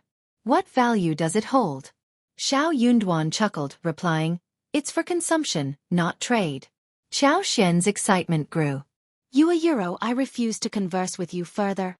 Playfully pushing him away, she declared, "I'm off to see Anan." The audacity of that man was truly astounding, becoming increasingly shameless by the day. Fan Ruyan couldn't bear it any longer. She decided it was time to see her son, whom she had missed dearly throughout the day. Xiao Yunduan followed her, accompanying her to their son's side. Their little boy had grown remarkably since birth. His chubby cheeks flushed, and his bright eyes twinkling with joy upon seeing his parents. He kicked his tiny feet enthusiastically, waved his delicate hands, and babbled happily. His innocence and charm were utterly irresistible. In comparison to dealing with a certain man, her son was undoubtedly a much more delightful companion. As Xiao Xian and Xiao Yunduan enjoyed their time together, Fan Ruyan's anxiety only grew, her thoughts consumed by the situation at the Fan family. Feeling a sense of unease creeping over her, she glanced up to see the sky darkening. Her expression shifted, and she abruptly rose from her seat, intending to visit Old Lady Fan's courtyard. That night, she couldn't bear the thought of sleeping alone. She yearned for the company of her mother and decided to seek solace in her presence. However, after taking only a few steps, she halted abruptly. Fan Ruyan realized that seeking refuge with her mother was merely a temporary solution, not a permanent one. Even if she managed to escape for one night, it wouldn't solve the underlying problem. It was impractical to rely on her mother's company every single night. Moreover, aggravating the situation further would only lead to more harm than good. Her frustration boiled over, and she slammed her palm down on the table in frustration. Anger and resentment surged within her, fueled by a sense of helplessness. Madame Xiao's refusal to venture to the back of the mountain only intensified Fan Ruyan's feelings of injustice. If only she had insisted on bringing her there, perhaps the outcome would have been different. However, dwelling on what could have been was futile now. Throughout the night, Fan Ruyan was plagued by anxiety.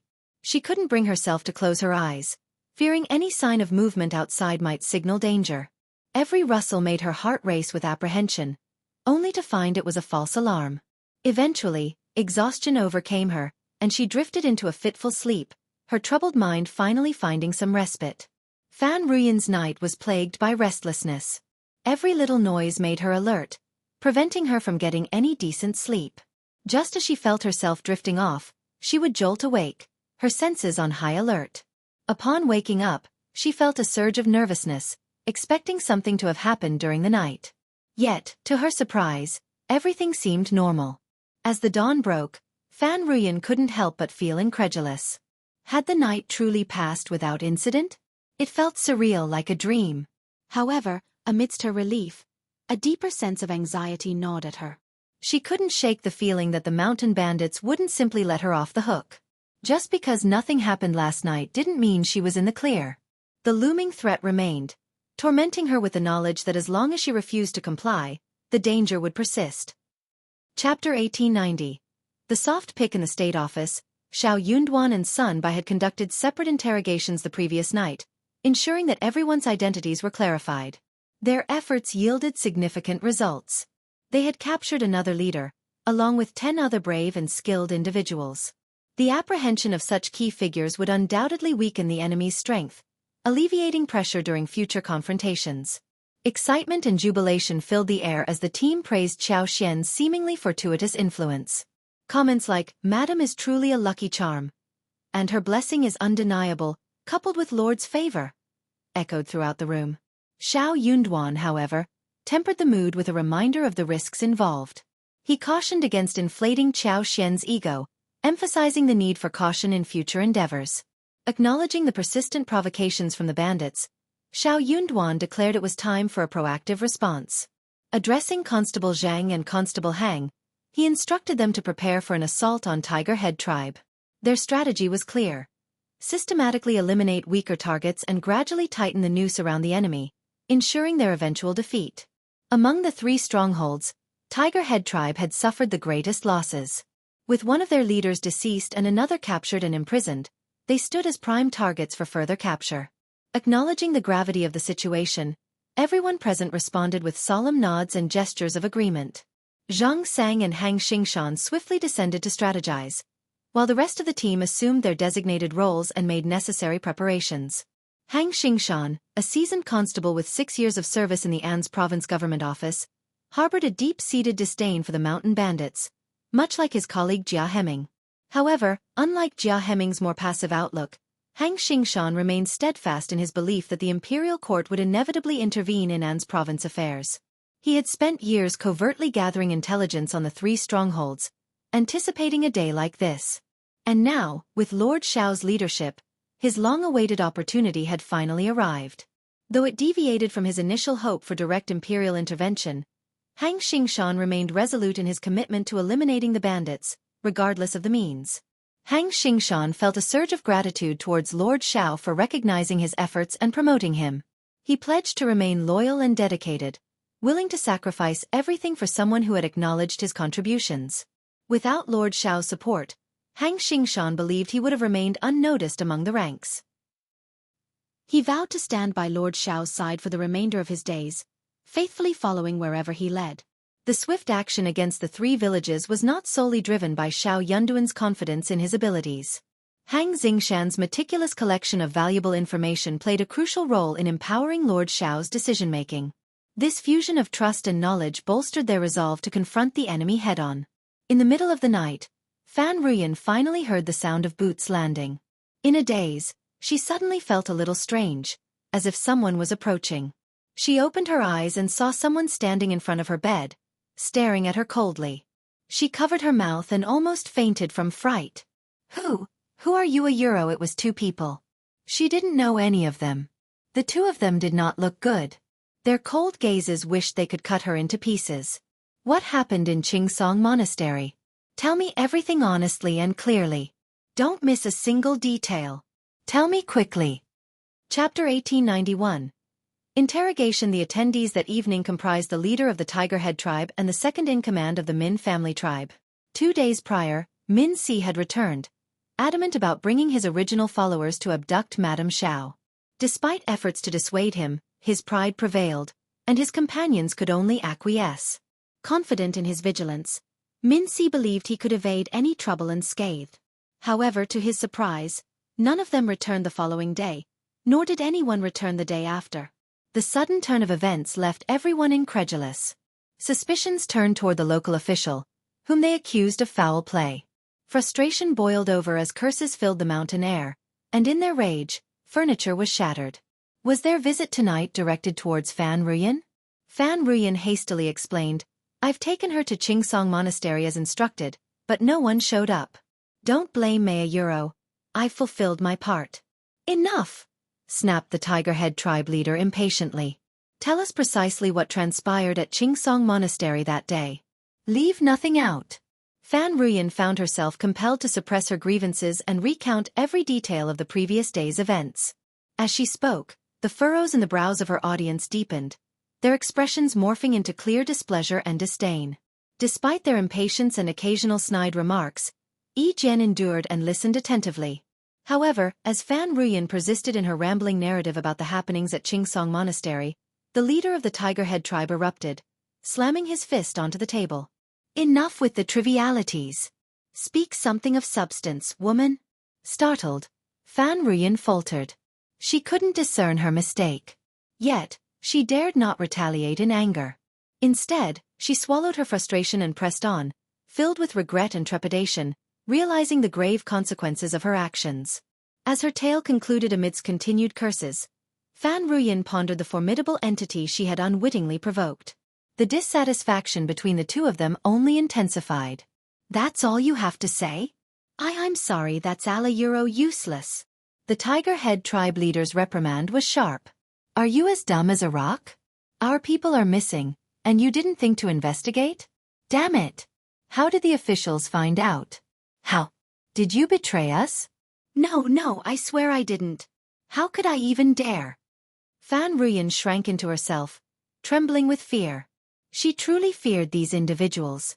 Witnessing her fear, a slap landed on her face, stinging with burning indignation. The Min family tribe's second-in-command intervened. Qing, calm down. I doubt this fool has the guts. Fan Ruyan bit her lip, casting her gaze downward with sullen resignation. She silently retorted, You may call me a fool, but you're no better. Always getting captured. Fury flickered in the Tiger-Head tribe leader's eyes as he glared at Fan Ruyan. He longed to unleash his anger upon her, but rescuing her remained the top priority. Find another way to lure that official's wife out of the city. What? Fan Ruyan appeared on the verge of tears. Imskarita I fear it won't be simply after coaxing her out of the city numerous times. I worry she'll become suspicious. The Min family tribe's second-in-command cast a disdainful glance her way. He privately acknowledged that this fool of a woman was displaying a moment of intelligence, but Qing remained puzzled by her apprehension. Chapter 1892. Bringing Mrs. Guan in. Not only was she suspicious now, but she had been suspicious all along. Wasn't the incident at Qingsong Monastery evidence enough? That wife of the dog official was certainly audacious. Despite knowing the risk, she dared to venture for the euro. Perhaps her standing in the official's esteem wasn't as high as assumed. The second-in-command declared, Seek out Deputy Prefect Guan's wife and devise a plan to ensnare her alongside you. Fan Ruyan was caught off guard. With a sneer, the second-in-command taunted, Unwilling? If not, then swiftly concoct a scheme to lure the dog official's wife out of the city. I am willing, truly. Fan Ruyan desired to avoid further entanglement with Xiao Xian. She asserted without hesitation, "Mrs. Guan harbors immense disdain for that foolish couple. She'll undoubtedly assist us." The second-in-command remained silent. Whether she was willing or not might not be within her control. "You'll meet with her tomorrow. Understood euro, remember? You must go. You must convince her, or else, humph." With a sneer, the second-in-command forcibly led away the scowling leader of the Tiger Head tribe. Fan Ruyan slumped against the headboard, her body trembling as she struggled to catch her breath. After some time, she regained her composure, though her spirit remained drained. The weight of regret fueled her anger, intensifying her desire for Xiao Xian and Xiao Yunduan to face consequences. Their failure to do so would only deepen her disappointment. Every passing day felt interminable, pushing her to the brink of collapse. It was yet another night of sleeplessness. The following morning, Fan Ruyan awoke with dark circles under her eyes, her mind clouded and energy depleted. Reluctant to present herself in such a state, she adorned her hair with live pinglan, the golden hairpins and colorful silk flowers adding a semblance of vitality. Her face was concealed beneath a heavy layer of makeup. Surveying her appearance, she found solace in her semblance of beauty, resigning herself to the task at hand. Mrs. Guan harbored resentment, her disdain for Xiao Xian and Xiao Yunduan palpable. To Fan Ruyan's surprise, her attempts at persuasion yielded unexpected success. The government had officially declared war on the mountain bandits. Despite their victory in the initial skirmish, Mrs. Guan and even Scribe Guan remained skeptical of the government's purported strength. As Scribe Guan put it, "How capable is the government, truly? They may deceive others, but not me."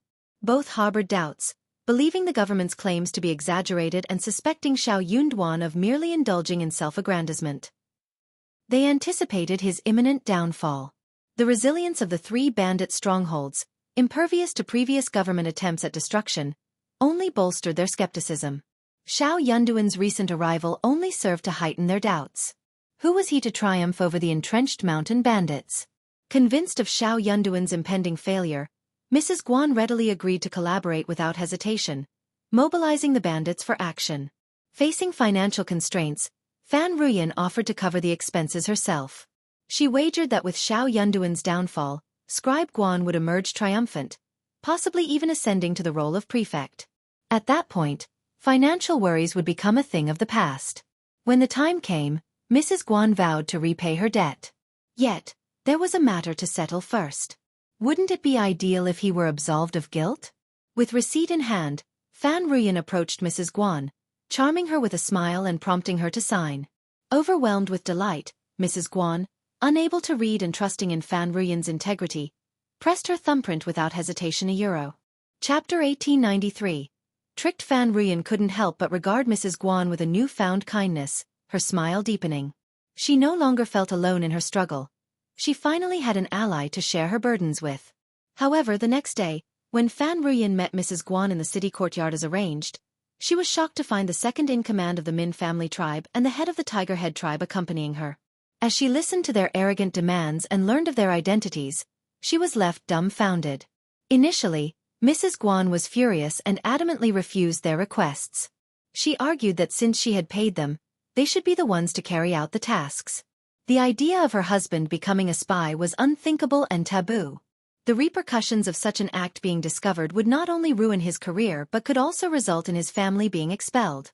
Furthermore, Mrs. Guan realized that by agreeing to their demands, she inadvertently implicated herself in front of Fan Ruyan. She understood the gravity of the situation only after comprehending the document she had signed and stamped the previous day, feeling as though she had been struck by lightning. In her anger and frustration, Mrs. Guan lashed out at Fan Ruyan, accusing her of deceit. You tricked me." Fan Ruyan's smile remained gentle as she spoke. "I'm not trying to deceive you, Mrs. Guan. I'm here to assist you. We share a common goal. Don't you desire the demise of Xiao Xian and Xiao Yunduan?" Mrs. Guan was left speechless, acknowledging the truth in Fan Ruyan's words, albeit unspoken. Before she could protest further, the leader of the Tiger Head tribe grew impatient, interrupting. "Enough with the chatter. Where are the written agreements? Do you think I'd hesitate to deliver them to the authorities now?" Mrs. Guan felt her head spinning. Returning home on unsteady legs, she recounted the encounter to Scribe Guan, who reacted with a mixture of shock and anger. After a moment of contemplation, he resigned himself to the situation, finding solace in the opportunity it presented. He chose to keep the matter to himself, realizing that it aligned with his own desires to collaborate with the mountain bandits. His wife's actions merely solidified his decision. That night, the first and second in command of the Tiger Head tribe stealthily entered Scribe Guan's house. Scribe Guan maintained his usual composure as he received them in his modest study. In the course of their conversation, both sides found themselves in a remarkably harmonious accord. It came as no surprise. During Scribe Guan's tenure as deputy prefect, he had engaged in dealings with the mountain, albeit indirectly. While he had never met their leader or engaged in direct contact, their paths had crossed in various ways. Given the circumstances that now compelled cooperation, it seemed only natural for all parties to come together. Despite the discomfort of being coerced, Scribe Guan rationalized that Xiao Yunduan's actions had provoked such measures from the mountain dwellers. Viewing it from this perspective, the arrangement became more palatably a euro before long. An agreement was reached.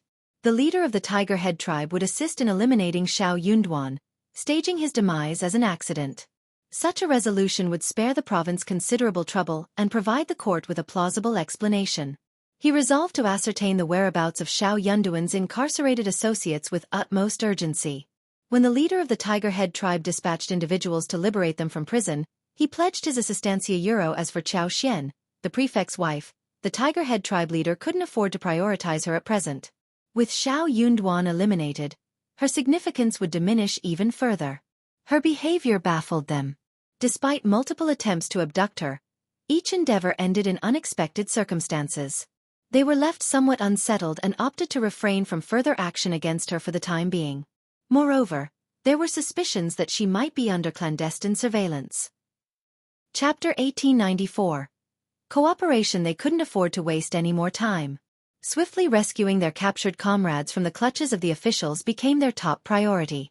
Failure to act promptly would only leave them in a perpetually disadvantaged position. Despite the perceptions of cruelty, inhumanity, shamelessness, and despicability from the outside world, their loyalty to one another and their shared experiences mattered most within their ranks. Ignoring the plight of their captured brethren and defying the government's authority would essentially equate to their betrayal and demise. Such actions would undoubtedly breed disillusionment among their comrades, potentially leading to the disintegration of their entire community. Aware of potential dissenting voices within their midst, they understood the dire consequences of inaction.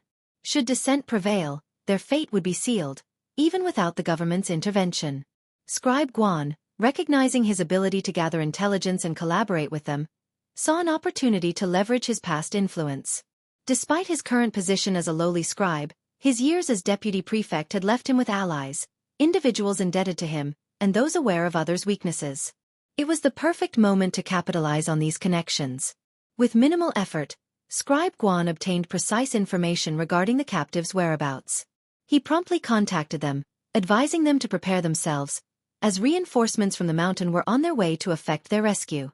When the leader of the Tiger Head tribe and the second-in-command of the Min tribe received the news, they promptly scheduled a midnight meeting with Deputy Prefect Guan 2 days later. A villager would be dispatched to initiate a breakout from the prison, and they requested Deputy Prefect Guan to make the necessary arrangements. Their plan included setting fires in the state office and ensuring the jailers were intoxicated beforehand. Deputy Prefect Guan readily agreed to their proposal. On the appointed night, chaos erupted within the expansive state office. Approximately 50 to 60 individuals from the 3 villages assembled. As flames engulfed the deputy prefect's office, they launched a coordinated assault on the office's rear courtyard. Despite Scribe Guan's arrangements for them to access the designated prison, they bypassed it entirely and headed directly to the east yard where Xiao Yunduan and Xian were housed. Their distrust of Scribe Guan ran deep. They couldn't fathom why a man under scrutiny by the authorities, particularly one despised by Xiao Yunduan, wouldn't be under surveillance himself. Having been deceived once before, they refused to be duped again. Falling for the same trick twice would be sheer folly on their part. During this special period, Zhang Sang and the others all lived in the state office, including the dozens of people sent by Meng Wanfu. Since they had already been officially exposed, there was no need to split up and hide. They also lived in the state office to protect the safety of the state office and prevent prison break-ins. Thus, although the other party's attacks were swift and fierce, Zhang Sang and the others were experienced. Wu Guan, Wei San, and the others who were patrolling the night would block the first wave of attacks. Just as they were about to be defeated, Sun Bai, Yi, Wei Wu, and the others had already arrived. Hang Xingshan directed the bailiffs and servants to extinguish the flames spreading throughout the premises, while Sun Qian led a contingent to lie in wait outside the prison, ready to thwart any attempted break-ins. Inside the bedroom of the East Yard, Xiao Yunduan and Xiao Xian were together, the latter cradling Anan in her arms. The maid stood by silently, their presence a calm contrast to the chaos outside. As the flames danced outside, casting erratic shadows, the clash of swords echoed through the night. Despite the tension in the air, panic was notably absent within the confines of the room. Anan slept peacefully in Xiao Xian's embrace, her serene countenance a stark contrast to the turmoil outside. After more than 2 hours, the cacophony gradually subsided until silence reigned once more.